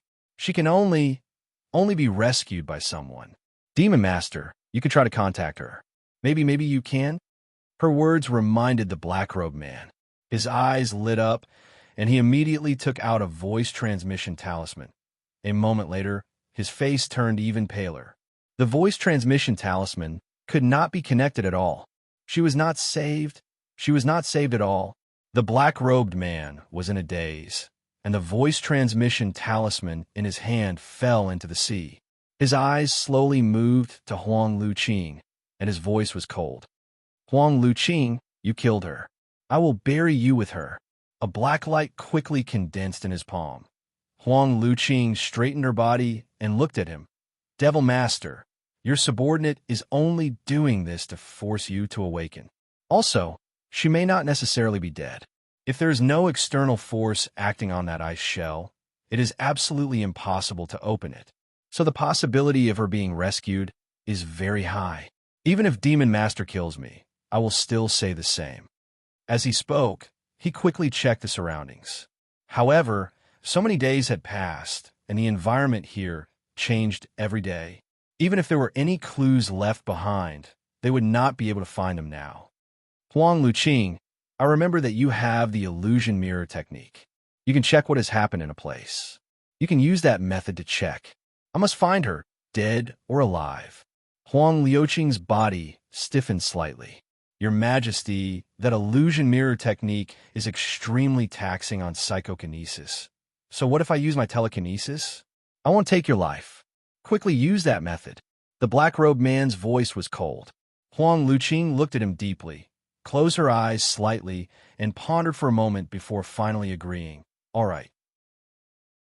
Your subordinate obeys. When the blue light hit the surface of the sea, the originally turbulent surface of the sea gradually condensed. The surface of the sea was like a large mirror, slowly reflecting an image. A figure appeared in the image. It was the scene of Rong Yuetian saving Ji Xinyue. This scene was fast-forwarded. It was extremely fast from when he saved her from the water to when he woke her up and finally left. This technique was not an ordinary consumption of energy. Huang Luqing desperately held on, and after a cup of tea's time, the mirror finally disappeared. Silence. The whole world was silent. Only the whistling of the cold wind swept through the world. The black-robed man clenched his fingers tightly, his knuckles turning white. He wasn't stupid. Although the scene flashed by, he could see that the two of them had some physical contact. Chapter 30:13. Rong Yuetianlan was obviously chasing after a beauty, and Ji Xinyue. She didn't seem to reject Rong Yuetianlan, and even had feelings for him. The woman he had liked for so many years, the woman he wanted to get, was getting further and further away from him. What was worse was that the date of her rescue should be 6 days ago, and she had been with Rong Yuetianlan in this place for 5 whole days. In these 5 days, she had contacted several people through the sound transmission talisman, but she didn't contact him. It seemed that she was really suspicious of him. She was afraid that she wanted to get rid of him. They might not be able to go back at all. The black-robed man's fingers trembled slightly, and his thin lips were tightly pursed. It was originally a happy thing to know that the person he was concerned about was alive and well, but the interaction between her and Rong Yuetianlan made him feel as if a huge rock was pressing down on his heart, making him almost unable to breathe. He kept looking at the disappearing mirror and didn't look at Huang Luqing, who was pale and had blood on the corner of her lips because of the extreme consumption of her mind power. Huang Luqing stood in front of him with difficulty. Devil Master, she's indeed fine. Let's leave? Your body hasn't fully recovered, and this place is not good for your health. The black-robed man glanced at her coldly, and his voice was slightly cold. Quickly go and check where he took her. I want to find her. Huang Luqing's eyes flashed slightly, and she sighed softly. Devil Master, Rong Yuetianlan is already an immortal, and he has no fixed residence, and his whereabouts are all over the world. If you want to hide someone, it's not easy to find. Originally, Devil Master knew a tracking technique, and it was not difficult to find him.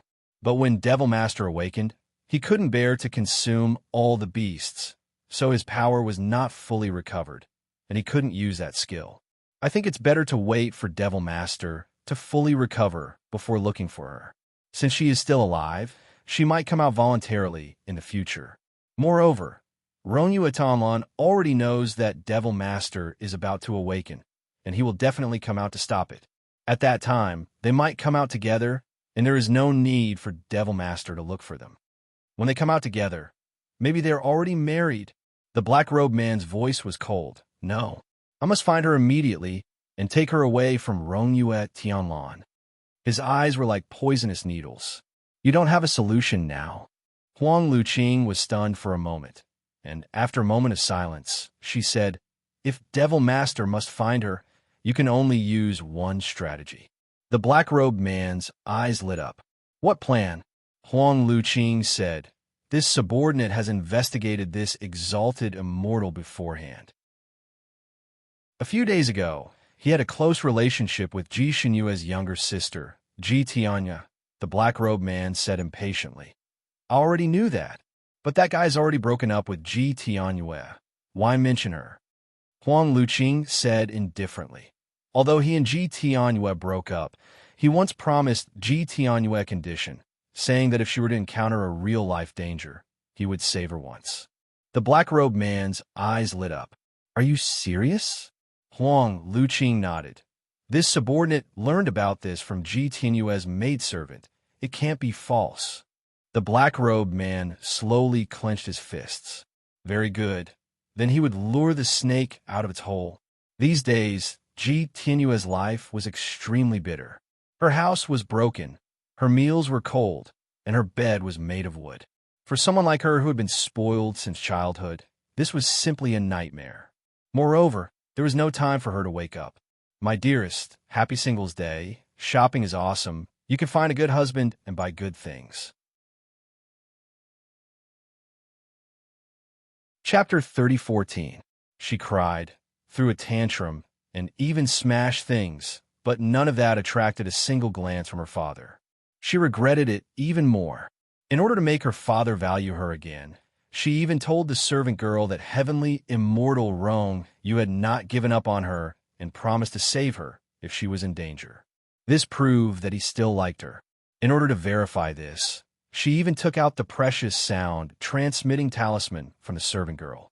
The servant girl only chuckled and left. She had no intention of passing the message. That night, Ji Shanyu was shivering on her bed in the cold palace.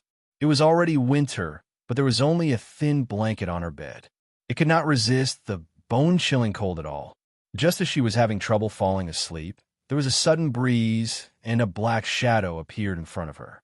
In the dark night, she could not see the person's face clearly. She could only vaguely feel that the person was tall and handsome. Her heart skipped a beat, and she opened her mouth to call out.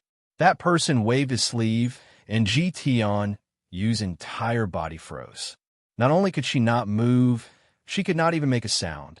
That person's loose black clothes were like a bat in the dark night. He calmly walked forward and touched her body with his cold fingers. Ji Tianyu did not know what he was going to do. She opened her eyes wide in fear and felt that his fingers were as cold as snow. Goosebumps instantly appeared on her skin. That person was so close to her, but she could not see his face clearly. That person's face seemed to have merged with the night. That person was not trying to take advantage of her. Instead, he took out a unique sound transmitting talisman from her storage space. Then he sensed the psychokinesis aura on it and smiled deeply. Ji Tianyu actually wanted to shout that she was protected by heavenly immortal Rongyu, but she could not do so because her acupoints were sealed. She only felt that person's smile had a sinister chill, causing her to shiver again. That person waved his sleeve at her face, and she fainted. Ji Tianyu was woken up by the cold. She was only wearing a single shirt when she was thrown into a crevice in the ice. There were slippery ice walls on both sides. When she looked up, she could only see a small part of the sky. This crevice was at least 3,000 to 4,000 feet deep and was extremely narrow. She was on a platform at the bottom of the crevice. This platform was less than 2 feet wide and was extremely slippery. This platform was located in the middle of the ice crevice. The crevice was so deep that the bottom could not be seen. Ji Tianyue didn't understand why she was here. When she saw the situation around her, she was scared silly. She desperately pressed her body against the ice wall, shaking like a leaf in the wind and rain. She had already regained her freedom, but with her mediocre martial arts skills, she couldn't go up at all. "Why did you harm me?" She screamed, "Help!" Her voice almost tore through the air, but the ice crevice was too deep and her voice couldn't travel out. It hit the ice wall and made a buzzing sound. No one bothered with her. She didn't know how many times she had shouted until her voice was hoarse, but no one came. She shivered uncontrollably from the cold and grew more and more desperate. Finally, she burst into tears. She didn't know how long she had been crying. It was so long that even she felt despair. Suddenly, a figure flashed on the ice wall above her. A black-clothed man appeared. That man covered the sky above her and blocked all the light. She couldn't see the man's face clearly. She only felt that the man's black robe was like a messenger of the night. The coldness of that man was so heavy that it made her shiver from the bottom of her heart. Chapter 30:15. She also recognized that this person should be the one who brought her here. "What do you want to do? Why did you bring me here?" "Let me tell you, I'm not someone to be trifled with. My father is the South Sky Emperor.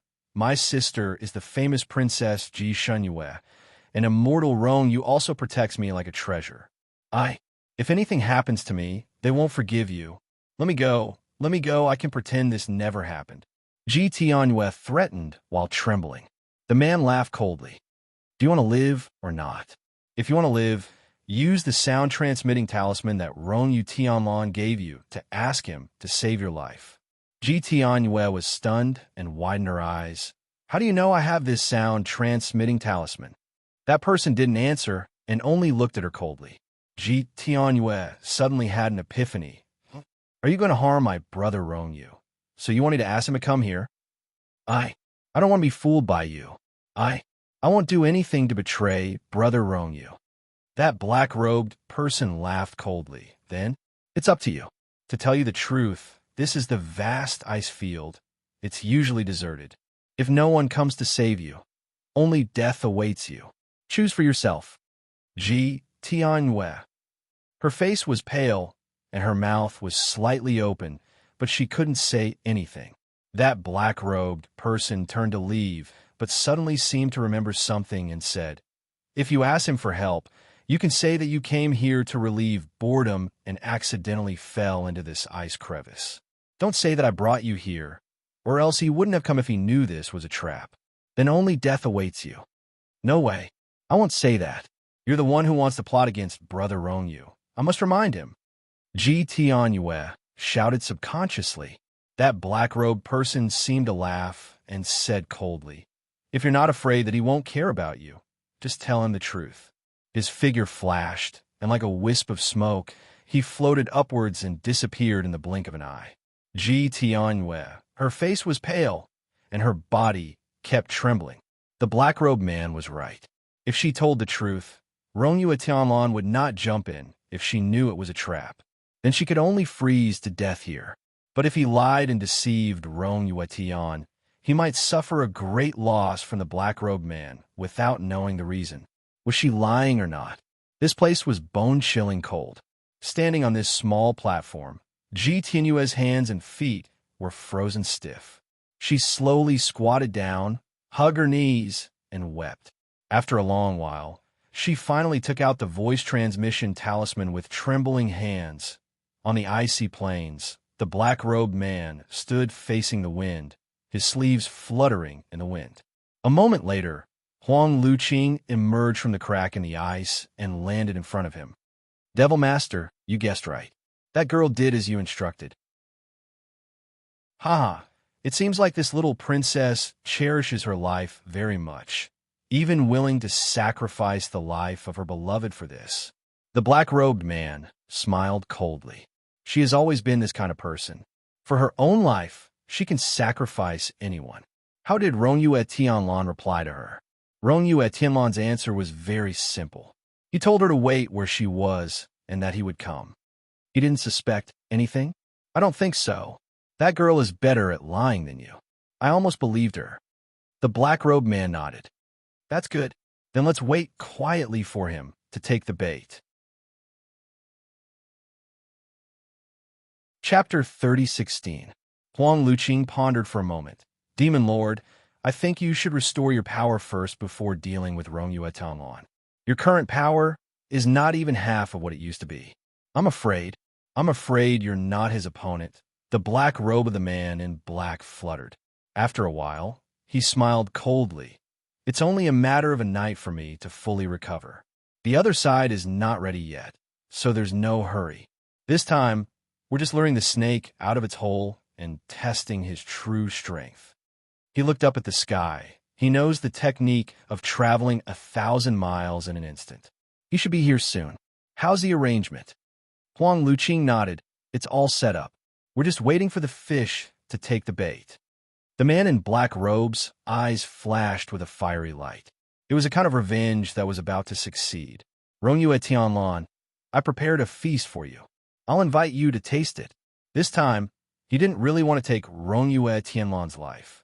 After all, that person was at the level of a great immortal and couldn't be killed easily. However, he was confident that he could injure or even seriously injure him. As long as Rongyue Tianlan was injured, he would definitely return to his current hiding place to heal. That way, they could follow him to his lair and find Ji Shunyu. This was the idea of the man in black robe. Huang Luqing was an expert in setting up hidden weapon arrays. Back then, those immortals had suffered a lot under his arrays.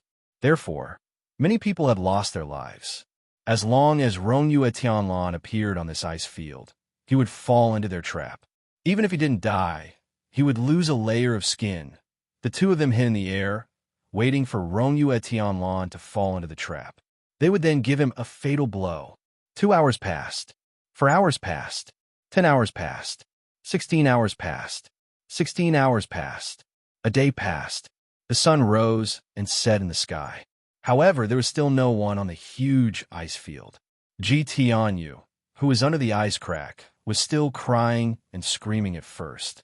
Later, her voice became softer and softer, weaker and weaker.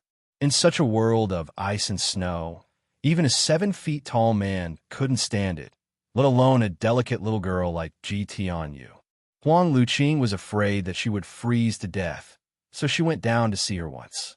She found that although she was already unconscious from the cold, she was still alive and could still hold on for a day or two. They waited until the sun set the next day.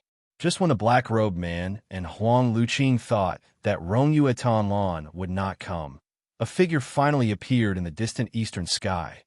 Here it comes. The black-robed man had sharp eyes and saw that the person was Rongyue Tianlan. He was still dressed in a blue robe. He flew over from the horizon like a blue cloud. He had used an ordinary flying spell to fly over. The black-robed man's lips curled into a cold smile. It seemed like this heavenly, immortal Rong, you really didn't think much of this little princess Ji Tianyu. Although she had promised to save her, she had come so late. Rong Yuishinlin finally landed on the snowy ground. He had been observing the surrounding environment while holding a voice transmission talisman in his hand. From time to time, he would correct his position and look for directions. Obviously, he was not familiar with the terrain. Although he could determine Ji Tianyu's general location, it was still difficult to pinpoint it accurately. He seemed to be searching for the footprints left behind by Ji Tianyu. After a while, he finally found them. A woman's small footprints meandered towards the direction of the crack. After Rongyue Tianlan carefully observed the footprints, he seemed to be relieved. He followed the footprints and walked over. Chapter 30:17. The black-robed man sneered in his heart. It seemed that this exalted immortal still did not understand the climate here. It would snow at least once a day. Even if Ji Tianyu had left behind footprints, it had been a day and a night, and the footprints had long been blown away by the wind and snow. The footprints left behind now were made by Huang Luqing, and it completely matched the size of Ji Tianyu's small feet. Everything was as the Black-Robed Man and Huang Luqing had imagined. Rong Yue Tanlan walked step by step into the array they had set up. The array was finally activated, and all kinds of earth-shattering noises were incessant on the ice field. Bolts of lightning struck the array, and snow fog filled the sky. All kinds of ice and snow condensed into weapons, like a hornet's nest that had been poked, shot in the direction of Rong Yue Tianlan. The originally flat, snow surface directly cracked open, and all kinds of blue poisonous hidden weapons shot out from the cracks. An inescapable net. It could be said that what was set up around Rong Yue Tianlan was a real, inescapable net. Even the four kings of this continent would be flustered and overwhelmed if they encountered such a sneak attack. There was no escape if he was injured. Rong Yue Tianlan was also taken aback by the sudden danger. He dodged left and right in the array, but after all, it was too sudden. He was in a passive position at first, and it was obviously difficult to turn the situation around later. Soon he was injured. His shoulders, ribs, legs, arms. He was hit several times, and blood dyed his blue robe red. Those hidden weapons were all poisonous. After he was injured, his movements became slower and slower, but he did not give up and attacked left and right, trying to break out of the encirclement. The Black-Robed Man hid in the air and watched coldly, a bloodthirsty smile on his lips. During the war years, he and Huang Qinglu had encountered exalted immortals before. After being ambushed in such an array, they were also seriously injured and almost lost their lives. Now, Rong Yue Tianlan was indeed not out of his expectations. It was only a matter of time before he was seriously injured. The Black-Robed Man held his chin with his fingers. It seemed that he had overestimated this opponent. This exalted, immortal Rong Yue was just so. There was nothing happier than seeing his love rival trapped in the inescapable net he had set up, so the Black-Robed Man, who had always been gloomy, could not help but laugh happily like a child. Huang Qinglu was standing beside him, manipulating the array formation to continue attacking Ranjuishan. He glanced at the Black-Robed Man and suddenly saw his childlike smile. His heart skipped a beat and his fingers trembled slightly. It had been far too long since he had seen the demon lord like this. Ranjuishan, who was inside the array, had suffered countless injuries. Her blue robe was almost soaked in blood and was no longer as free and easy as before. She looked like she was in a sorry state. His footsteps were unsteady, and he was obviously an arrow at the end of its flight. The Black-Robed Man's figure flashed, and he suddenly charged into the formation. Huang Qinglu was shocked. He knew that the Devil Lord would plot against Rong Yue Tianlan, but he felt that it was not the right time yet. He should wait a little longer. The Black-Robed Man was in midair, and his thunderous palm had already smashed down. This move contained the essence of almost all of his cultivation, and it was once his greatest weapon to defeat his enemies. Back then, countless immortals above the divine monarch level had died under this move. The black and misty palm, Qi pressed down on Rong Yue Tian like Mount Tai. Puffed. Rong Yue Tian couldn't dodge in time and was hit directly by this move. Boom! With a loud bang, Rong Yue Tianlan, who was covered in blood, had a flash of red light around her body. She actually exploded under this palm. Chapter 30:18. What kind of mutual destruction move was this? The Black-Robed Man was stunned. Because the distance was too close and the red light from the explosion was too fast, he did not dodge and was hit by the red light. The dust on the snowfield settled. The Black-Robed Man fell to the ground. His face was pale, and there were blood stains on the corner of his lips. His black robe was covered in dark patches. The red light that hit him was not the real red light, but blood plasma. The blood plasma shot directly on his body. The huge impact made him vomit blood and stained his robe. The price he paid for this attack was not small, and he suffered injuries that were neither light nor heavy. And Rong Yue Tianlan had disappeared, and what appeared there was a broken puppet. The puppet was 2 feet tall and should have been filled with blood. But at this moment, there was a hole in the puppet, and all the blood was sprayed out. It was like a deflated balloon. They were fooled. This Rong Yue Tianlan was actually a fake. It should be a puppet made by Rong Yue Tianlan. The black-robed man's fingers trembled. Huang Luqing was also stunned. She never thought that the net they had painstakingly set up was actually a fake person. If the one here was fake, then what about the real one? The black-robed man's figure flashed and went straight to the crack. Huang Luqing was stunned for a moment and also rushed over. The crack was still the same, but Ji Tianyue, who was originally imprisoned inside, was gone. The small platform was empty, not even a piece of cloth. The black-robed man clenched his fist and blue veins popped out. Huang Luqing was also speechless. They had set up a trap for Rongyue Tianlan, but they did not expect to be checkmated by Rongyue Tianlan. They had fallen into the trap of substituting one person for another. Rongyue Tianlan seemed to have seen through their plan, so he used a fake body to attract their attention while the real body sneaked into the ice crack to save the person. More importantly, when Rongyue Tianlan took the person away, he obviously cleaned up his aura. So Huang Luqing did not see when he took the person away and did not know which direction he fled to. The black-robed man's coldness almost froze the ice crack. It doesn't matter if we can't find their aura. He will definitely send her back to Nantian Palace. Let's go there and stop him. Huang Luqing opened her mouth, but didn't say anything in the end. Only a hint of sadness flashed through her eyes. He understood that the Devil Master had already become obsessed with Ji Xinyu. If he could not find her, the Devil Master would not focus on recovering his powers and reorganizing the great cause. But so what if they found it? If he allowed that woman to stay by the Devil Lord's side, given her influence on the Devil Lord, he was afraid that the Devil Lord would not lead the Devil race to conquer the world again. It seemed that he had to find a way to quietly get rid of that woman completely in order to completely remove the stumbling block.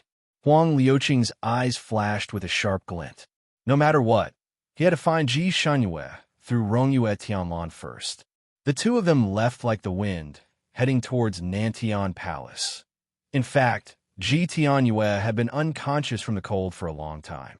She had endless nightmares, and cold sweat broke out all over her body. When she finally broke free from the nightmare and woke up, she found herself in an inn. The bedding on her body was warm, and the one serving her was the lady boss of the inn. Seeing that she had woken up, the lady boss breathed a sigh of relief. "Thank God, you're finally awake. The young master who sent you here asked me to pass a letter." Chapter 30:19. She handed over a letter. Ji Tianyue was stunned. She seemed to have understood something. She took the letter with trembling hands and opened it. There were only a few words on it. "The promise has been fulfilled. From now on, you and I have nothing to do with each other. When your body recovers, the lady boss will send you back to Nantian Palace. Take care." The flamboyant words were written by Rong Yuishinlin. The room was originally as warm as spring, but Ji Xinyue's body trembled slightly. She was lost in thought for a long time. Suddenly, she searched her body like a mad woman. The lady boss of inn opened her eyes wide and looked at the little girl who was searching herself like a mad woman. Finally, she couldn't help but ask, "Miss, what are you looking for?" Ji Xinyue took out everything on her body. Even her storage space was turned upside down. She searched every nook and cranny. Nothing at all. The sound transmission talisman that Rongyue Tianlan gave her was gone. Her face was ashen. She had used up all the opportunities that Rongyue Tianlan gave her. She had nothing to do with him anymore. She didn't even see him coming. She didn't even say a word to him. After all, she had been frozen in the ice crack for a day and a night. Frostbite had reached 80% of her body. Although she had woken up, her body was still very weak. The frostbite on her body also made her feel uncomfortable. How long was I unconscious? 3 days. How long has he been gone? "Miss, are you asking about that gentleman? He left after putting you down." Ji Tianyue, the lady boss, saw her face full of disappointment and thought for a moment before adding, "That young master left some medicine for you, and I've been applying it for you these past few days. Fortunately, you have finally woken up. When will you go back? We can prepare a carriage." Ji Tianyue closed her eyes slightly. "How far is this place from Nantian Palace?" "About a few hundred miles." Ji Tianyue carefully packed her things. She had many good things on her body, including countless gold, silver, and jewels. She was originally very doted on by the South Heaven Emperor, and the South Heaven Emperor gave her a lot of treasures. When she came across something rare, she would put it into her storage space. Now, these things were all she had to make a living from now on. Naturally, she didn't want to go back to Nantian Palace. If she went back, she would be in the Cold Palace. Since she had already escaped by accident, she might as well wander the Jianghu alone. If her sister could do well in the Jianghu, she believed that she could do the same. She didn't believe that she could do worse than her elder sister. She clenched her fists and didn't notice the greedy gaze of the lady boss behind her when she saw the things she took out. In the end, Ji Tianyue was still a child with little experience in Jianghu. She committed a big taboo in Jianghu, not showing off one's wealth. Treasures moved people's hearts. Any one of the jewels in her hands was worth tens of thousands of gold. A single treasure was enough for an ordinary person to live a rich life for the rest of their lives, not to mention that she had so many of them with her. In fact, Rongyue Tianlan had left enough money for the lady boss. Not only could she live in this inn leisurely for a few months, but she also had enough money to send her back. Rongyue Tianlan was also afraid that she would harm a little girl. So before he left, he even smashed a big stone to threaten the lady boss so that she wouldn't dare to have any evil intentions. His arrangement was not inappropriate. Originally, Ji Tianyue could have returned to the palace safely. But now, under the huge temptation, the lady boss was moved. Chapter 30:20. Xie was extremely angry. He and Huang Luqing had been waiting in the shadows of Nantian Palace for 3 days, but they never saw the person they were waiting for. Not only did Rongyue Yishan not come, but even Ji Tianyue did not come back. 3 days.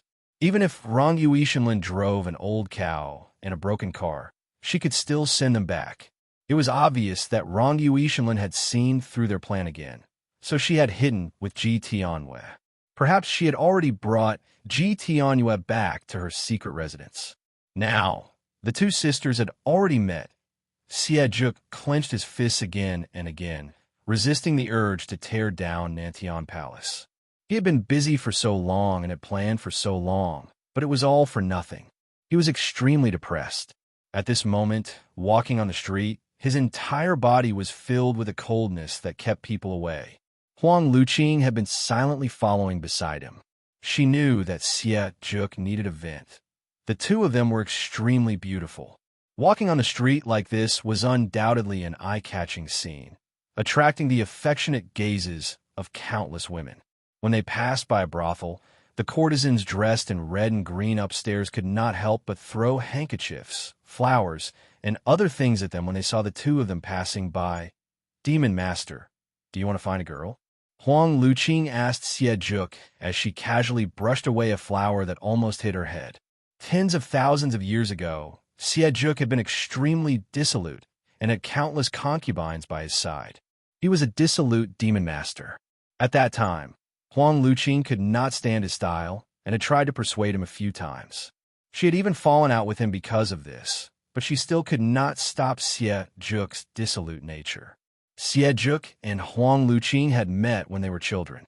Xie had accidentally saved Huang Liuqing's life. In order to repay Xie, Huang Luqing had stayed by his side. At first, she was his playmate, and later, she became his military advisor. Xie was a genius at cultivation. With Huang Liuqing's help, he quickly unified the demon world and became its master. Xie was quite kind when he was young. Perhaps it was because of the baptism of war and the countless assassinations and conspiracies that this once smart and kind child had become headstrong and arrogant. He had a very strong, rebellious mentality. The more he was not allowed to do something, the more he wanted to do it. Huang Luqing stopped him from spending time on women, but he just had to take a bunch of concubines back. There were so many women around him that it was impossible to count. Finally, he took in a female spy from the immortal realm. That woman knew his whereabouts and trajectory and sent it to the immortal realm. causing him to fall into a trap set by the immortal realm and be completely wiped out. And at that time, because Huang Luqing had a falling out with him, she left him for half a year. Half a year later, she heard the news of him being killed by a group of immortals. After Huang had awakened, he had Juk, a demon master, had Huang Luqing. He still remembered his back than Huang Luqing. He looked at him coldly. Haven't you always been annoyed that I'm looking for women to have fun with? Huang Luqing sighed and said, this subordinate would rather you return to your original dissolute nature. He raised his head and looked at the women upstairs. There was no lack of outstanding beauty among them. One of them even looked somewhat similar to Ji Xinyue. He raised his sleeve and pointed at the woman. Demon Master, how about that woman? The woman seemed to know that she had been pointed out. She immediately winked at the two of them, seductive and soul-stirring. Chapter 30:21. Xie looked up and frowned slightly. He coldly said, dirty. He raised his sleeve, and a faint green light shot toward the building. Those women were leaning against the railing of the building and stroking their hair coquettishly. After the green light flashed, the railing suddenly broke. Amidst ear-piercing screams, the group of women fell straight down from the third floor and fell to the ground like dumplings. Huang Luqing. Such an unforeseen event naturally attracted a large number of onlookers, and the scene was a little chaotic. Huang Luqing took the opportunity to leave with Xie. He could already tell that not only had Xie shattered the railing, but he had also broken the throat of the woman who looked a little similar to Ji Xinyue. The other women might only be injured, but that woman would definitely die. The two of them quickly turned to another street.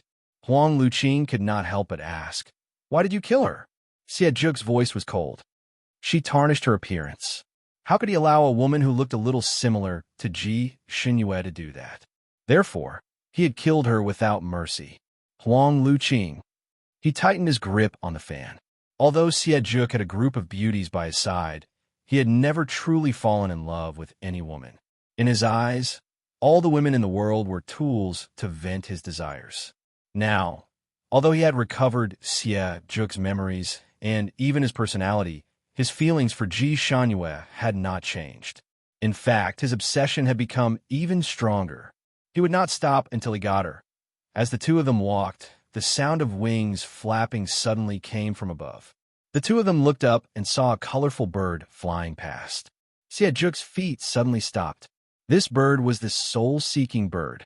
The bird flew directly to a tea house on the street. On the third floor of the tea house, a woman in white was sitting by the window. The soul-seeking bird had landed on her shoulder and was chirping nonstop. The woman in white was extremely beautiful and had an otherworldly aura. She tilted her head as if listening to the bird. After a while, she smiled gently and stroked the bird's head with her fingers. Thank you for your hard work. Then, she took out a voice transmission talisman. A moment later, the call was connected. Rong Yuishinlin's voice came from the other side. Yunqi, you're back? Yunqi smiled sweetly. Yes, I just came back and brought you good news. Do you want to come over? The other side agreed very straightforwardly. Yes. Where are you? Yunqi told him her address before turning off the voice transmission talisman. Xie and Huang Luqing looked at each other. This was really a case of wearing out iron shoes in a fruitless search, only to find it without any effort. They couldn't find Rongyue Tianlan's whereabouts, but now he had delivered himself to their doorstep. Luqing, Rongyue Tianlan is extremely cunning. We must not reveal our whereabouts in advance this time. It won't be too late to make a move when we confirm his lair, Xie said. Huang Luqing tightened his grip on his fan. It had been a long time since he had heard Xie call him by his name. He paused for a moment before saying, yes, let's hide our tracks first. These two people's kung fu was top-notch. Not only were they proficient in the art of transformation, but they were also proficient in the art of invisibility. Soon, they concealed their tracks and went upstairs. There were not many people in the tea house. There were many empty seats on the third floor. The two of them found a seat and sat down. This table was quite far from Yunqi's table. It was in a corner, and there was a screen in front of it. Usually, even if someone sat at this table, it would be easy to overlook it. Chapter 3022. This time, Rong Yue Tianlan wasn't slow. He arrived within an hour. His clothes fluttered as he appeared in front of Yunxi with a faint smile. Yunxi, I made you wait. Yunxi was clearly very familiar with him as she smiled and called Rong Yue Tianlan to sit down. Rong Yue Tianlan's eyes fell on the bird, and he asked, "How is it? Can it smell the aura of her soul?" Yunxi smiled and pushed a cup of tea over. "Don't worry. You rushed here in a hurry. You should drink a cup to moisten your throat first. I also just rushed here, and I'm very tired. Let me catch my breath, and I'll tell you in detail." Rong Yue Tianlan shook his head. He knew that Yunxi liked to keep people in suspense. The more anxious you were, the calmer she would be to tease you. His eyes fell on Yunxi, and he saw that her pretty face was indeed a bit pale. Even the bird looked tired as it panted with its head down. He wanted to urge Yunxi to tell him the result, but seeing her like this, his heart softened. He sat down and drank some tea. He took out a shining sword from his spatial storage and placed it on the table before waving his hand at the bird. The bird immediately swooped down and pecked at the sword. In just a moment, it swallowed the divine weapon into its stomach. After eating the special food, the bird looked a lot more spirited. Yunxi gave a soft sigh as she turned the teacup in her hand to look at Rong Yue Tianlan. "You're really willing to part with it. This sword is also a peerless divine weapon, right? If you let it eat like this, you'll spoil it. It's worth it." Rong Yue Tianlan only said these 3 words as he stroked the bird's feathers. The bird rubbed its beak against his hand in satisfaction to show its friendliness. "Tianlan, who is that Princess Jiyu? What is her relationship with Yi Qianshang?" Yunxi couldn't help asking out of curiosity. Rong Yue Tianlan was drinking tea when his hand holding the teacup paused. After pondering for a bit, he gave a sigh. "It seems like you transmigrated to the past when they first met. You don't know the ending." Yunxi smiled. "It should be like this. That little princess is so cute. She was played around by Yi Qianshang." Rong Yue Tianlan's fingers trembled, and a little of the tea spilled out. He lowered his eyes for a moment and sighed. Actually, he didn't fall in love with Jiyu at first. He was just using her. What happened next? Yunxi raised her eyebrows. "A lot of things happened after that. Let's not talk about these things anymore. You just need to know that she married him in the end. She is his most beloved wife." Yunxi's eyes widened as she blurted out, "She's your wife?" "It's her, Yi Qianshang's wife, the wife of my soul, not mine." Yunxi glared at him. "Isn't that the same? That part of your soul is also you. Tianlan, I didn't expect you to have a wife. You want the soul-searching bird to sniff out her aura and then find her on this continent. How do you know that she reincarnated on this continent?" Rong Yuishinlin raised her hand and rubbed the space between her eyebrows. She couldn't be bothered to explain to Yunxi the difference between his soul and hers. Yunxi continued to ask, "Do you want to find her and marry her?" Rong Yuishinlin shook his head slightly. "Not necessarily. I just want to know if she is. That part of my soul has let her down. If I find her, I will protect her for the rest of her life. I won't necessarily marry her." He now deeply suspected that Ji Yu was either Ji Shenyu or Ji Tianyu. It was even more likely that it was Ji Shenyu. Chapter 3023. If it was confirmed that Ji Shenyu was Ji Yu, then of course he would marry her. A good marriage of 2 lifetimes, he definitely couldn't let it go. If Ji Tianyu was Ji Yu, then he would try to find a good husband for her and let her live a happy life. It would be his compensation to her, and he would still marry Ji Shenyu. No matter what, she was the one he liked now, and she was the one who affected all his heart. The 2 of them talked for a while, and Rong Yue Tianlan gave Yunxi some pills to recover as soon as possible. Yunxi rested for a while and stood up. "You should have a target, right? Where's the first person you want to test?" Rong Yue Tianlan looked at her and saw that her face was still a little pale. He pondered for a moment. "She's not in this city. It's 800 miles away." Yunxi frowned slightly. So far, she hadn't recovered yet, and it was really difficult to ride a cloud for such a long distance. Rong Yue Tianlan knew what she was worried about. "Don't worry, I'll take you there." Yunxi smiled sweetly. "Okay, The two of them went downstairs. Demon Master, should we follow them? Huang Luqing reminded Xie who had been in a daze. The light in Xie eyes was a little strange, as if he was excited and disdainful. He clenched his fists and suddenly sneered. So he's already married. Then how can he be worthy of Yu's love? He's not worthy at all. Yu deserves the best, and Yu's man must be loyal to her. Huang Luqing, Demon Master, the one marrying shouldn't be him, but one of his souls. If one of his souls marrying a wife wasn't worthy of Ji Shunyue, then the Demon Master had a bunch of women by his side back then. Of course, Huang Luqing didn't say these out loud. What's the difference? In the end, it's still him, and he obviously can't forget his feelings for that woman, and he's still trying to find her. He treats Shunyu well because he treats her as that woman's substitute.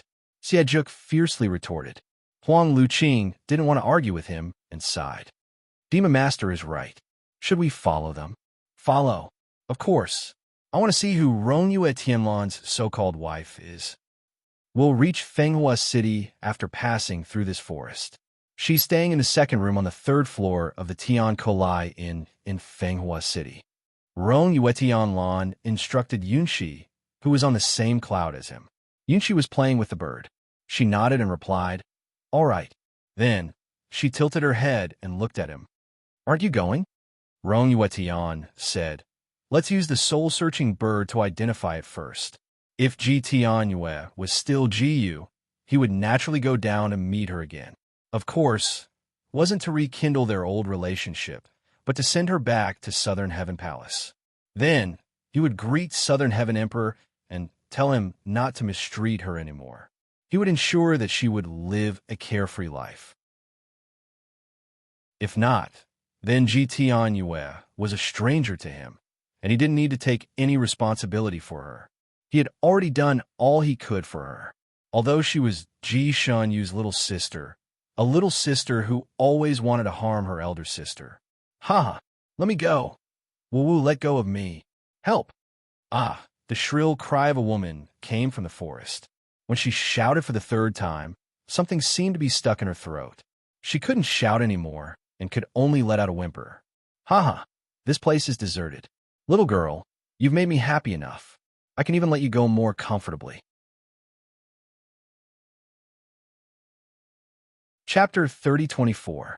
Chaotic noises could be heard from below. It was obvious that there was a robbery and murder going on below.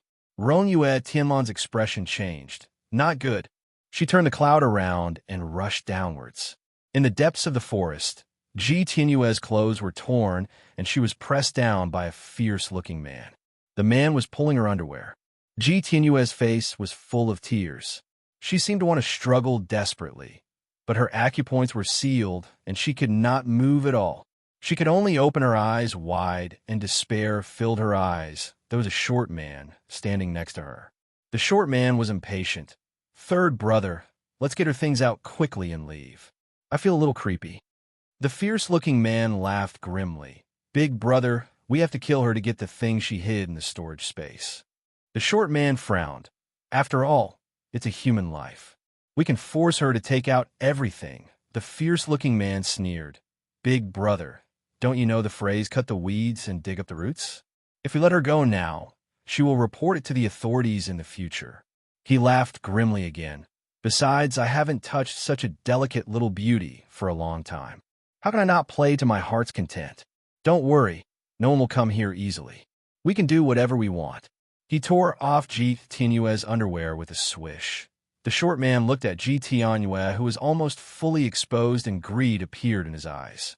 He finally made up his mind. "Okay, third brother, when you're done, it's my turn." The fierce-looking man laughed as he untied his pants. "Good. That's a brother. I know that you've been controlled by that bitch for a long time. When you and I are done playing, we'll take out her things. You can take some back, and we'll divide the rest between us. We can still be free and unfettered. If you can't do it, you can go back and divorce that fierce bitch of yours. When we're rich, we can play with any woman we want in the future. Why should we do things according to that fierce bitch of yours?"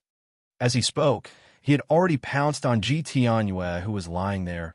"Little lady, I'm coming. he did not pounce on Ji Tianyue's body. Instead, his body was lifted up by a strong force and directly hit a big tree beside him. He did have some kung fu. At the critical moment, he desperately turned his body in the air. Originally, he was going to hit the tree with his head, but after turning his body, he hit the tree with his legs. He usually practiced martial arts with his legs. Even an iron pillar would be broken by his legs. He believed that if his legs collided with a tree, it would definitely be the tree that would fall, crack. A sound that made one's teeth ache rang out, followed by a blood-curdling scream that tore through the air. He fell to the ground. He had no pants, and his legs were broken into 17 or 18 pieces, showing an extremely strange twist. His face was twisted in pain, and he was almost rolling on the ground. As for the short man, he didn't see his brother's miserable state.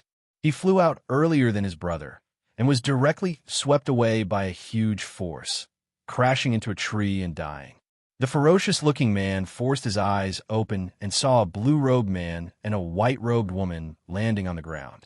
This was the last thing he saw because another beam of blue light came and slammed him into the ground. The blue-robed man and the white-robed woman were naturally Rong Yuishinlin and Yunshi. The scene in front of her was too unbearable. Rong Yuishinlin directly slapped the bodies of the two filthy men into the ground and buried them. Chapter 3025. Not only did Yunshi unseal Ji Tianyue's acupoints, but she also draped a white cloak over her to cover her embarrassment. Ji Tianyue was probably scared out of her wits. Her little face was pale, and her body was trembling nonstop. Yunshi finally saw her face clearly. Her fingers, which were draping the cloak over her, froze. Ji Tianyue's head was dizzy. At this moment, there was no one else in her sight except Rong Yuishinlin, who was standing not far away. Her lips trembled for a long time before she called out, "Brother Rongya?" Tears streamed down her face. She pushed Yunshi away and wanted to throw herself into Rong Yuishinlin's arms. Rong Yuishinlin had not expected that she would be plotted against here. When he saw her throwing herself at him, he waved his sleeve. Ji Tianyue stood 10 feet away from him. She could not throw herself at him anymore. Ji Tianyue's face was pale as she looked at him. "Brother Rongyue?" The veins on Rong Yuishinlin's temples throbbed. "How did you end up like this?" Ji Tianyue burst into tears. "I didn't want to go back to the palace, so I wanted to look for you after I recovered. In the end, the lady boss said that it was not safe for a young lady like me, so she asked her man to send me. Who would have thought that when I walked here, his brothers would jump out? They wanted money and killed. And what money? Did you expose the jewelry on your body? How did they find out?" Ji Tianyue lowered her head. I took out the things in my storage space in front of the lady boss." Rong Yuishinlin was speechless. He only had one word for this: pig. Ji Tianyue's face was pale as she continued. "I clearly said that I would give them all the jewelry on my body, but they still... Brother Rongyue, fortunately you came in time. Otherwise, Tianyue's life would have been ruined." She cried like a begonia in the rain, but Rong Yuishinlin had a headache. He did not comfort Ji Tianyue anymore. Instead, he looked directly at Yunshi. Yunshi understood and patted the soul-searching bird on her shoulder. The soul-searching bird chirped. It flew up, circled around Ji Tianyue, then flew back and landed on Yunshi's shoulder. Rong Yuishinlin's heart tightened. He stared at Yunshi, his eyes full of questions. Yunshi and the bird talked for a while. The soul-searching bird shook its head like a rattle drum. Yunshi shook her head slightly at Rongyue Tianlan. She wasn't. She was not Jiyu. She was really not Jiyu. Rongyue Tian heaved a long sigh of relief. Rong Yuishinlin left with Yunshi again. This time, he left without any worries, leaving Ji Tianyue crying in the forest. Out of humanitarianism, Rongyue Tianlan unsealed Ji Tianyue's acupoints before ascending. Yunshi also left a set of clothes for the little girl so that she could change into them later. Ji Tianyue watched them leave and cried uncontrollably. She finally understood that she and Rongyue Tianlan were not fated to be together. Why? Why won't you like me? How am I worse than my sister? Ji Tianyue's heart was filled with injustice and unwillingness. She clenched her small fists tightly. Obviously, my dance is the best, and my appearance is better than hers. You are not as good as her in any aspect. You're not even fit to carry her shoes. A cold voice suddenly came from a big tree. Ji Tianyue was shocked. She raised her head abruptly and saw a man in a black robe standing on the treetop. The man's long hair hung down like a curtain, covering half of his face. He looked like a demon in the dark night. Chapter 30:26. Although half of his face was exposed, people couldn't see his face clearly. They could only feel that this man was extremely beautiful, and there was an indescribable charm in his coldness. This man had a strong pressure, and that invisible force made Ji Tianyue almost unable to raise her head. You? Who are you? She swore that this was the first time she saw this man, but she felt that he was a little familiar. That man's thin lips slightly hooked. You don't deserve to know who I am. His figure flashed, and like a bat, he flew down. Ji Tianyue suddenly seemed to recognize him, and took a few steps back. You're the one who kidnapped me into the ice crack. You want to use me to threaten him? He won't be fooled again. She was panicked and scared, and was already stuttering. The man in the black robe smiled. That's why I said you were useless. Useless people usually only have one ending. He slowly stretched out his palm towards her. That cold aura made Ji Tianyue's body feel like it was about to be frozen. Her martial arts had clearly recovered, but under that cold aura, her body was stiff, and she couldn't even retreat. The man in the black robe's palm was as white as jade, and his fingertips were round and slender, and it fell on her shoulder. Ji Tianyue also knew that it was a moment of life and death. She was so scared that her teeth were chattering, and she desperately said, Don't kill me. I can give you everything I have. The man in the black robe's eyes flashed slightly. Everything. Yes, including my body. Please don't kill me. I could do everything for you. Ji Tianyue was almost scared to the point of peeing, making random wishes. Very good, then die for me. The man in the black robe's palm flashed with a black light. A moment later, the living Ji Tianyue disappeared, and only a skeleton was left in the white cloak, no longer fresh and delicate. Someone behind sighed faintly. Why kill her? She's just a waste. You won't be able to increase your power by much by sucking her. The man in the black robe slowly withdrew his hand, as if he found it dirty, and then used a handkerchief to wipe his hand, and then threw the handkerchief away and said indifferently, I've long found her unpleasant to the eye. For Ji Xinyu? Huang Luqing sighed. Oomph. The black-robed man snorted, leaped up, and said to Huang Luqing, I'll chase after them. You clean up this place. He disappeared in the blink of an eye. Huang Luqing shook her head, looked at the skeleton on the ground, and sighed. You shouldn't have schemed against my sister after obtaining benefits from her. She's his bottom line. He casually dug a deep hole in the ground and threw the skeleton into it. The forest regained its tranquility. Even the soil on the ground didn't seem to have been stirred.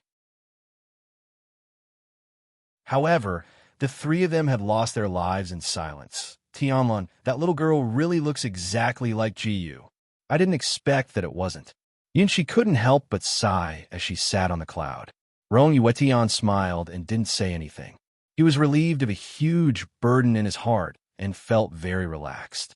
Whether or not Ji Shunyue was Ji Yu was no longer important. It was fine as long as Ji Tianyue was not. He really could not accept that the woman he once loved would have such a personality. Fortunately, it wasn't. Do you think that little girl will be robbed again after being thrown into the forest? Yunshi was still a little worried. Rong Yuetian shook his head. It's hard to say. It depends on whether she has a memory or not. Chapter 30:27. Rong Yuishinlin shook his head. It's hard to say. It all depends on whether or not she has a good memory. If she keeps a low profile in the future, she shouldn't suffer too much in the world of martial arts. Her martial arts are actually quite good. It shouldn't be a problem for her to deal with ordinary martial artists. The reason she suffered a great loss this time was because the lady boss used some kind of bone-softening powder on her. She can't use most of her martial arts. I've already helped her neutralize the drug, so there shouldn't be any more problems. Yunqi nodded. I hope so. She looked up ahead. Where are we going now? Carefree Island. Rong Yuishinlin spat out 3 words. Yunqi's eyes widened. Isn't your Carefree Island on the heavenly bestowal continent? There's one here. Yunqi smiled. It seems that the second person you wanted me to check is there. What if she isn't you? Rong Yuishinlin's voice was light. Nothing. Whether or not she is Jiyu, I will marry her.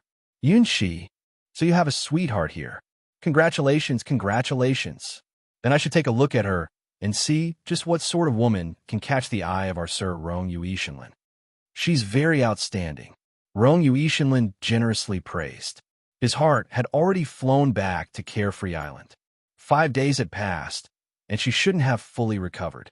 She was definitely still on his island. She must be angry that he had locked her up there. She might even fight him as soon as they met. Her angry appearance flashed through his mind, and a warm current flowed through his heart. After not seeing her for just a few days, he already missed her. He didn't know if she missed him or not. Fortunately, they were about to meet again. He was lost in thought for a moment and no longer spoke. Yunqi sat on the clouds, hugging her knees and not speaking. She was also lost in thought. Of the carefree 3 immortals, 2 of them already had sweethearts. She was the only one left who was all alone. Xie Zhuk and Huang Luqing didn't dare to get too close to the 2 people in front of them. Rong Yuishinlin was too shrewd and cunning. His martial arts were also strong. As long as they weren't careful, they might be discovered by him. Once he noticed them, he would definitely lead them into a ditch. Therefore, they followed from a distance. Because they were far away, they couldn't hear what the 2 people in front of them were talking about. However, Xie Zhuk was not interested in the conversation between the 2 of them. He only wanted to know Ji Xinyu's whereabouts and find her. The 2 of them were walking in silence when a sound transmission talisman on Huang Liuqing's waist suddenly lit up. He raised his hand to pick it up. A moment later, he closed the voice transmission talisman and reported to Xie Zhuk in a low voice. Demon Master, they've all been arranged. Shall we go now?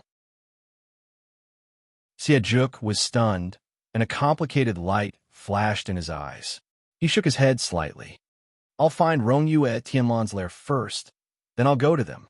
It had not been easy for him to follow Rong Yue Tianlan, and he did not want to fail at the last moment. Xie Zhuk was stunned and said anxiously, Devil Master, it's not easy to form that formation. I'm afraid that something unexpected will happen if we delay. Now that we know that Ji Xinyu is safe, she will come out sooner or later. At that time, it won't be difficult for Devil Master to meet her. However, once you miss this formation or something unexpected happens, it will be extremely difficult for Devil Master to recover all his martial arts. I'm afraid that he won't be able to recover even after 100 years of cultivation. Moreover, once the news of Devil Master's arrival is leaked, those immortal sects will definitely not let Devil Master off. At that time, not to mention capturing the beauty's heart, it will be difficult for Devil Master to survive. Chapter 3028. He tried his best to analyze the pros and cons for Xie Zhuk, so how could Xie Zhuk not understand? But he took a deep breath. I'll go once I see where he's hiding. This was the biggest concession he could make. Huang Luqing. He knew that he couldn't persuade him anymore, so he could only use a voice transmission talisman to contact the other side and ask them to wait for another day. Rong Yuishinlin predicted that she would recover all her martial arts in 8 days. In the end, Ji Shangyue gritted her teeth and trained crazily. She recovered in 4 days. The moment she recovered, she almost wanted to laugh 3 times. Sister has finally recovered. Finally, I don't have to stay here alone in the cold wind anymore. The moment she recovered her martial arts, she immediately picked up the moon god's sword and ran to the beach. Then, she tried the method Rong Yuishinlin taught her. Sure enough, She easily opened the barrier, and a whirlpool appeared in front of her. She was overjoyed. Just as she was about to jump into the whirlpool, she turned around to look. In fact, the environment here was quite beautiful. Now that she was about to leave, she actually felt a little nostalgic. However, she was still in a hurry to get out. Rong Yuishinlan's island was very good, but it was really boring to be alone here. When she wasn't cultivating, there wasn't even anyone to talk to. No matter how beautiful the scenery was, it would be boring if no one enjoyed it. Moreover, she was still thinking about her senior and junior brothers in the Ziyun sect. In the end, she jumped into the whirlpool without looking back. She would come here again if she had the chance in the future. Right now, it was more important to get down to business. She left the island smoothly. When her feet landed on the shore, she looked back at the surging waves of the sea and laughed loudly. She was out. She was finally out. She looked at herself. Her peach-red shirt was like a brilliant red cloud. The first thing she did when she left the island was to look for her voice transmission talisman. Very good. Rong Yuishinlan didn't lie to her. She really found her things in the location, he said. A few voice transmission talismans lay in her palm. They were colorful and exceptionally beautiful. Different colors represented different people to contact. White represented her master. Yellow represented the South Heaven Emperor, and the other colors represented her senior and junior brothers and the friends she made when she was traveling in the Jianghu. For example, the blue one that looked like a star represented Rong Yuishinlan. The voice transmission talisman was formed by combining the telekinesis of both parties. Therefore, those who could communicate with each other through the voice transmission talisman were usually the most trustworthy and closest people. Ji Xinyue looked at the sound transmission talisman in her hand and discovered that there was an additional blood-red one. Furthermore, the appearance of this voice transmission talisman was different from other voice transmission talismans. The other voice transmission talismans were all in the shape of a five-pointed star, but this one was in the shape of an octagon. It lay in her palm like a red bean. She moved closer to her nose and sniffed. Her heart skipped a beat. Rong Yue, Tianlan's aura. Obviously, Rong Yue Tianlan had left this for her. He had already left her a blue one. What did he mean by giving her this blood-red one? Perhaps he had mistakenly mixed in the sound transmitting talisman that he used to communicate with others. In that case, she would just return it to him when she saw him in the future. She put away the voice transmission talisman and took out the talisman that represented her eldest senior brother. She cast a spell and connected the call. Eldest senior brother seemed to be a little busy. The voice transmitting talisman flashed for a full 5 minutes before he picked it up. Ji Xinyue first asked about the situation over there. Eldest senior brother replied casually, "Very good. It has always been very good." Ji Xinyue listened attentively. She felt that it was a little noisy over there, as if there were a lot of people.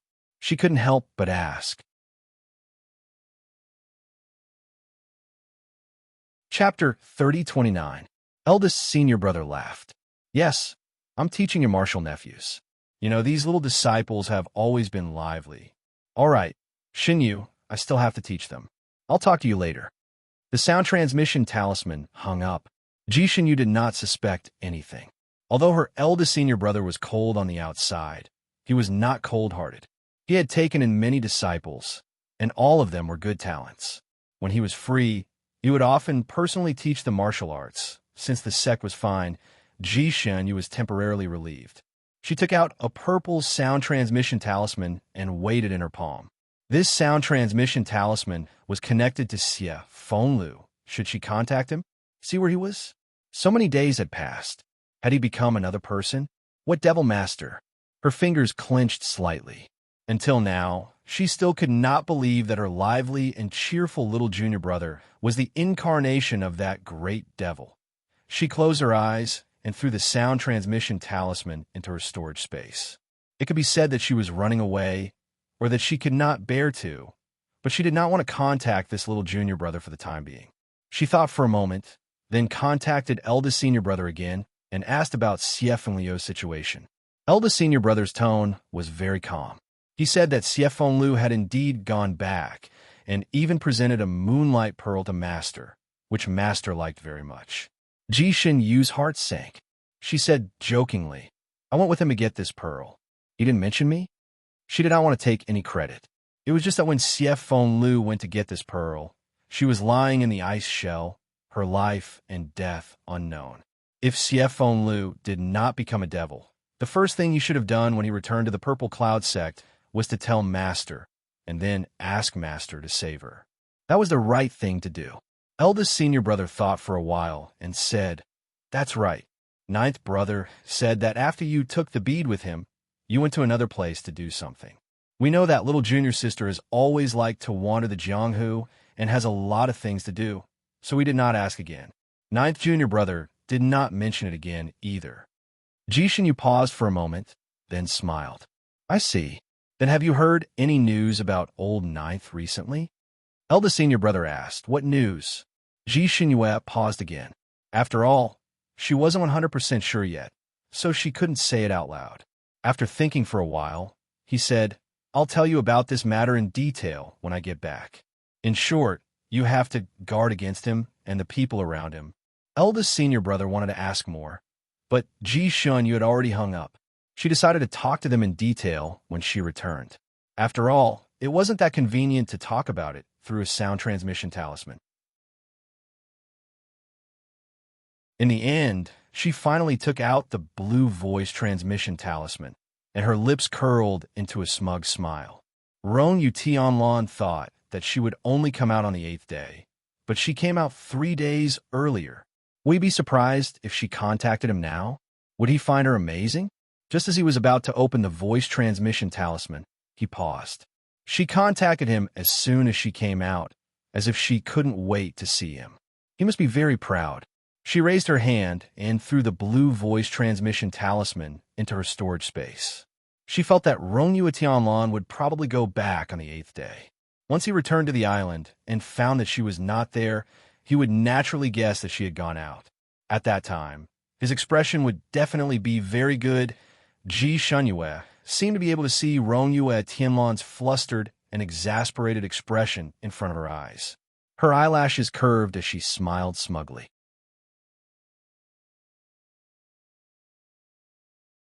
Chapter 30:30. After she came out, she first checked her body. Her inner breath was flowing vigorously, and her body was as light as the wind. Her telekinesis had indeed fully recovered, and even strengthened a little. She waved her hand and summoned the Shura saber, and practiced a round of saber techniques in the small forest. Very good. Although she had been sitting on the island for 5 days, her saber techniques did not fall behind at all. When she started to wield it, it was so vigorous. She had to admit that Rongyu Tianlan Small Treehouse was really a good place for healing. She had been injured so many times, but this time she recovered the fastest and the best. Even the scars on her body were not obvious. If one did not look carefully, they would not be seen at all. Not only was her face beautiful now, but her body was also becoming beautiful. Originally, she only wanted to keep her face from being too injured so that she would not scare people when she went out. But now she could not help but pay attention to her body. After she finished practicing her saber techniques, she ran to a small lake not far away to look at her reflection. The lake water was like a mirror, reflecting the girl in it. Her cheeks were slightly red, and her eyes were smiling like a budding peach blossom. She turned her head and asked the moon god sword beside her, How was the saber technique I used just now? The moon god sword gave her a very pertinent comment. Overflowing with spring. Ji Shunyue was speechless. She slapped the moon god sword away, and the aura of a tomboy reappeared in the martial arts world. Get lost, what nonsense. The moon god sword felt wronged. You look like a girl in love now. Ji Shunyue's hand shook, and the sword was slapped even further away. A girl in love. She was now an old girl. She had truly become an adult at 1,000 years old. Her 2 sisters had married at 1,000 years old, and she was the only one who was still unmarried at 3,000 years old. In Jishinua's heart, only girls around 1,000 years old who were about to reach adulthood would be young girls in love. For someone like her, even if she was in love, she would be a girl in love.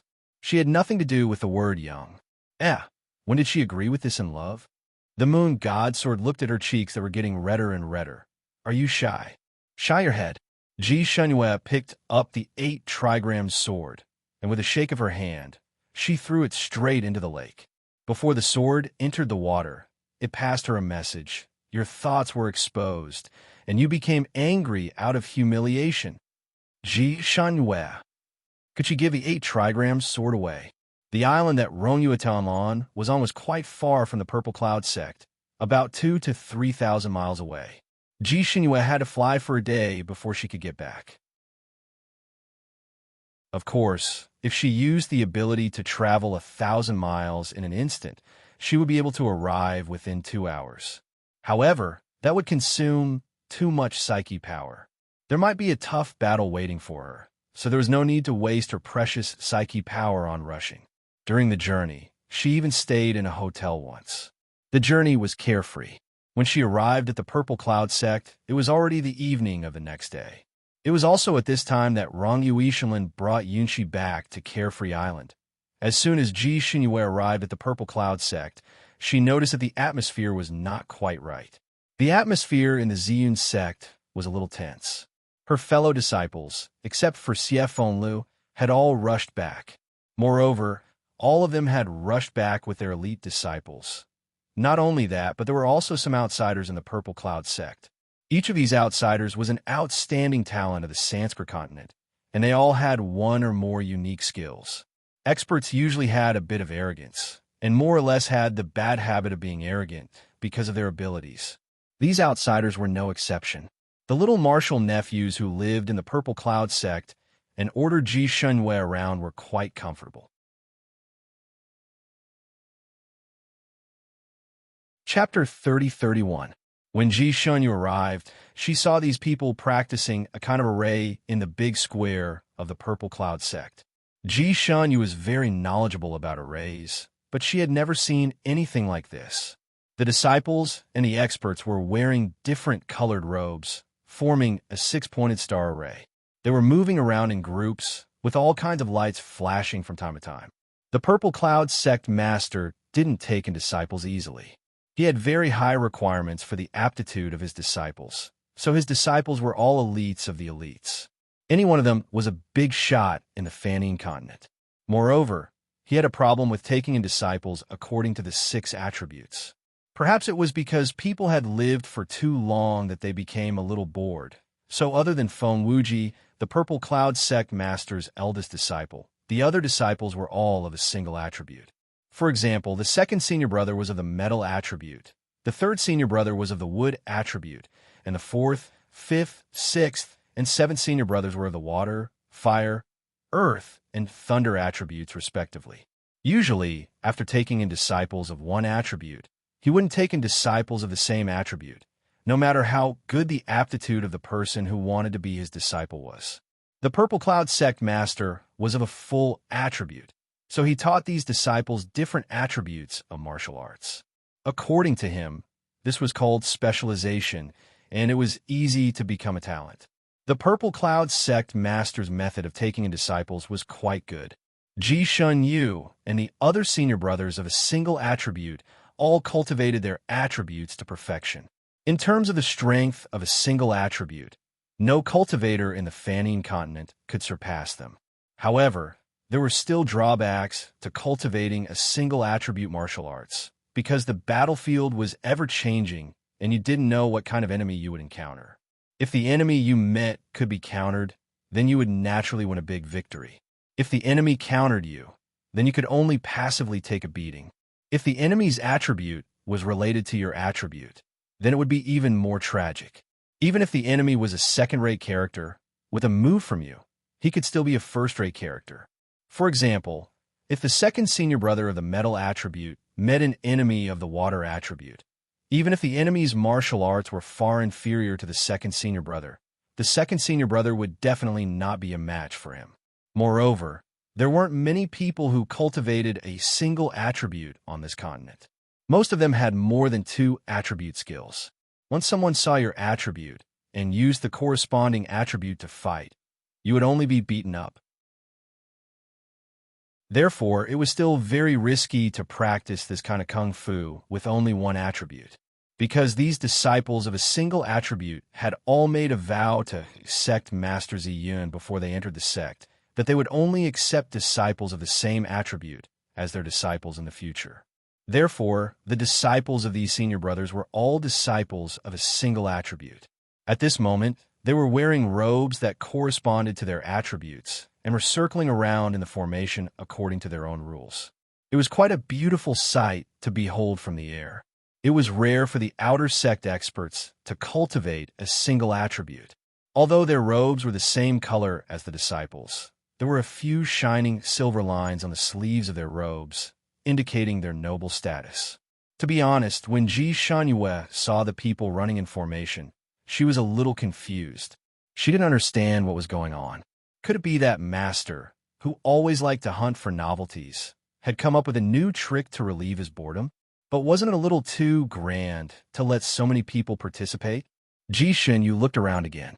Then she found that at the various passes of the Purple Cloud sect, there were disciples of different attributes guarding them.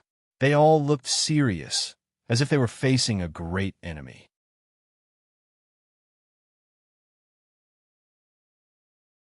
Chapter 30-32. Something had indeed happened in the sect. Ji Shanyue thought for a moment, but did not go to find her master and eldest senior brother.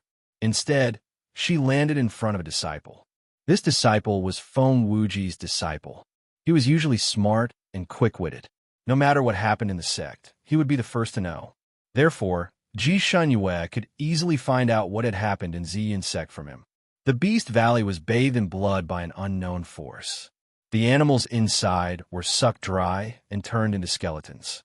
Even the two disciples who were guarding the Beast Valley had disappeared.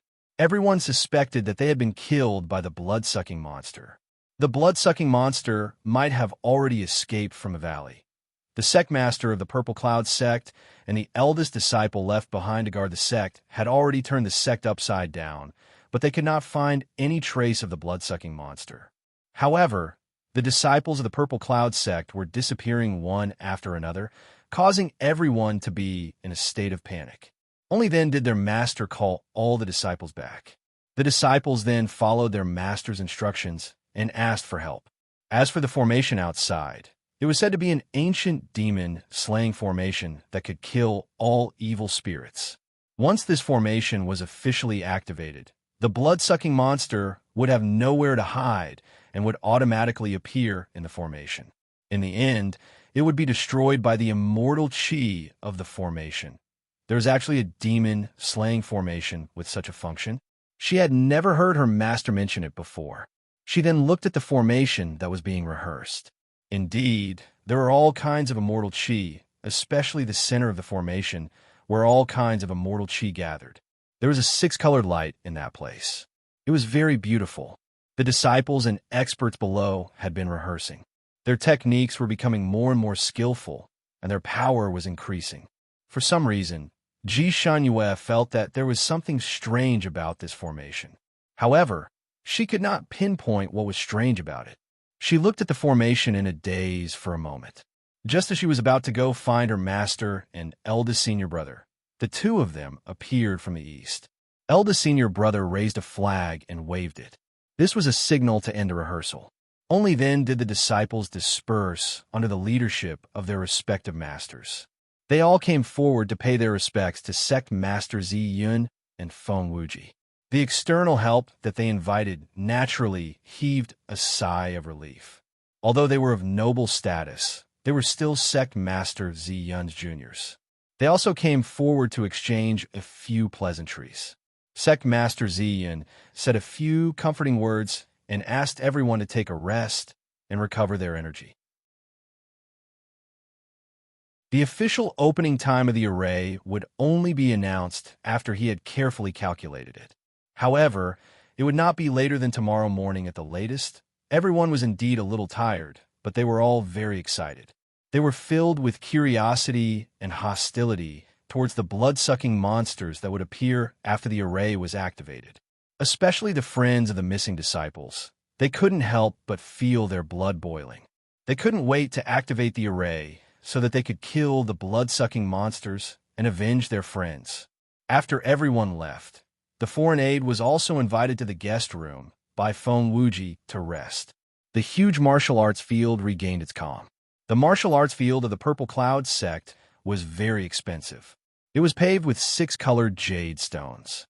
The jade here was very rare in the entire Fanning continent, and any piece could be sold for a high price.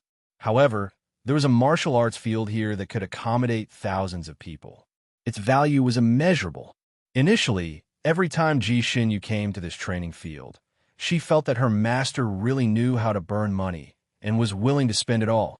She had once asked her master the reason, and her master had thought about it. Chapter 30-33. She had once asked her master the reason. Her master thought for a moment, then patted her head and asked, "Don't you think that this kind of jade in the martial arts field shows our Purple Cloud sect's magnanimity?" Ji Xinyu was speechless. Magnanimity? Indeed, magnanimity. Those who came to the Purple Cloud sect because of its reputation were all amazed by this martial arts field, feeling that it was very spectacular and shocking. They were all racking their brains to join the Purple Cloud sect. Thus, the Purple Cloud sect never lacked good disciples to join.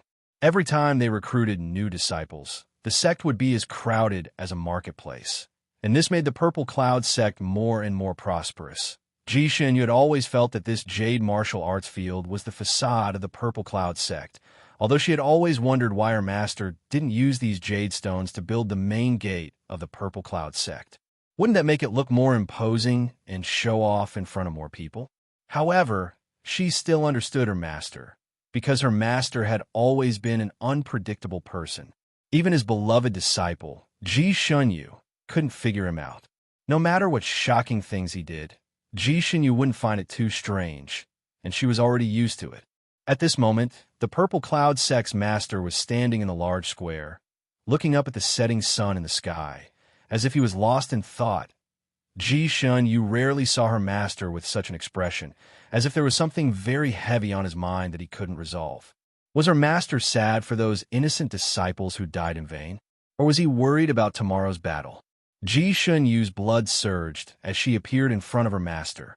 "Master, Xinyu is back. I'm willing to share your worries." The Purple Cloud sect's master seemed to be startled and took a step back. Looking at his little disciple, who was obviously travel-worn but had bright eyes, he rubbed his forehead. "Impudent, suddenly jumping out like this. Do you want to see your master's shocked expression?" With his usual reprimanding tone, his eyes were filled with genuine concern. He looked at her. "Oh, you look a bit thin. Who made you unhappy?" Ji Xinyu's heart warmed. In this world, only her master cared about her so much, even more than her father. The fatherly love she lacked from her father seemed to have been compensated by the Purple Cloud sect's master. In her heart, she had always treated the Purple Cloud sect's master as her father. The Purple Cloud sect's master patted her shoulder and looked in her eyes. "Why do you look like you're about to cry? Were you really bullied?" Ji Xinyu shook her head.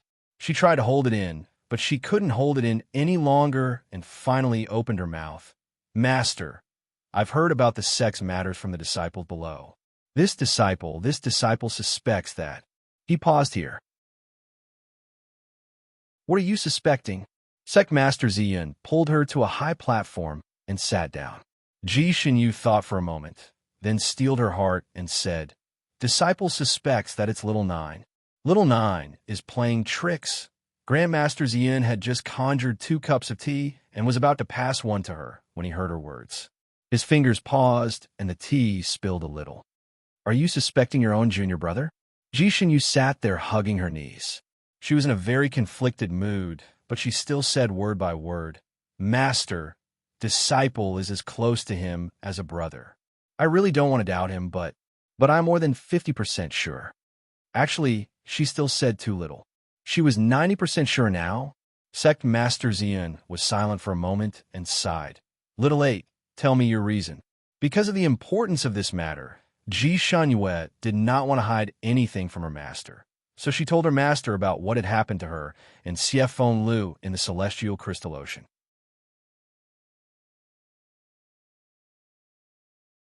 Chapter 30-34. Of course, She also briefly mentioned how Rong Yue Tianlan had saved her. However, she did not mention the exact location of Rong Yue Tianlan's island. She only said that she had been cultivating in the place where he lived in seclusion for the past few days. Sect Master Zi Yin did not speak for a long time. After a moment, he said, "Shunyue, you said that little Jiao was controlled by Huang Qinglu in the sea, and that was why he stabbed you?" Ji Shunyue nodded. "It should be. He was obviously being controlled at that time." Huang Qinglu also called him Xie Juk. Sect Master Ziyun sighed and said, "There was indeed a devil master called Xie Juk 30,000 years ago. However, he was besieged by a group of immortals, and his soul had completely dissipated. Logically speaking, it is impossible for him to come back to life. Perhaps Huang Qinglu only called out that name to make you lose your mind, so that the controlled little Jiao could successfully sneak attack you?" Ji Shunyue nodded. Disciple also thought so that day, so I am not sure. However, since he has already returned and met Master, why didn't he mention this matter and ask Master to save me? Sect Master Zi Yin shook his head slightly. "I can't guess this at the moment. Perhaps little Jiao has another way to save you. After all, the ice cover that Huang Qinglu sealed you. Actually, Master can't break it. It can only be solved by the person who tied the bell. In other words, only Huang Qinglu can break it. Rong Yue Tianlan is an anomaly and cannot be counted." Ji Shanwei. What Master said seemed to make sense. In fact, she also did not want Xie Fenglu to be Xie Juk. She subconsciously rejected this inference. Presumably, Master was the same, so when he heard this news, his first reaction was to refute it. However, after combining all the information, Ji Shunyue vaguely felt that Xie Fenglu was Xie Juk's incarnation. After all, many things could not be explained by coincidence.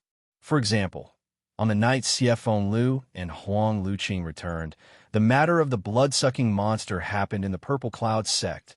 "Master, have you been in contact with little Jiao these days?" Sect Master Ziyin nodded. "I have been in contact. There is nothing unusual." "Then he's still with Huang Qinglu?" Sect Master Ziyun's handsome face was dignified. "Master didn't ask, but since Huang Qinglu controlled him to attack you, and Little Nine hasn't revealed a word to the sect until now, there are only two possibilities. First, he is still not sure whether others can break the cover, so he pretended to deal with Huang Qinglu to avoid alerting the enemy. Secondly, he is that demon master Xie Juk, and he is currently busy trying to restore his original body. However, I feel that the possibility of the second possibility is not too high. You also know Little Nine's temperament. After all, she is mischievous and lively. As for Xie Juk, I heard that this person's temper is cold and irritable, and he's bloodthirsty. It's almost the complete opposite of little Jiao's personality. It's really not similar. No matter what, this matter is of great importance.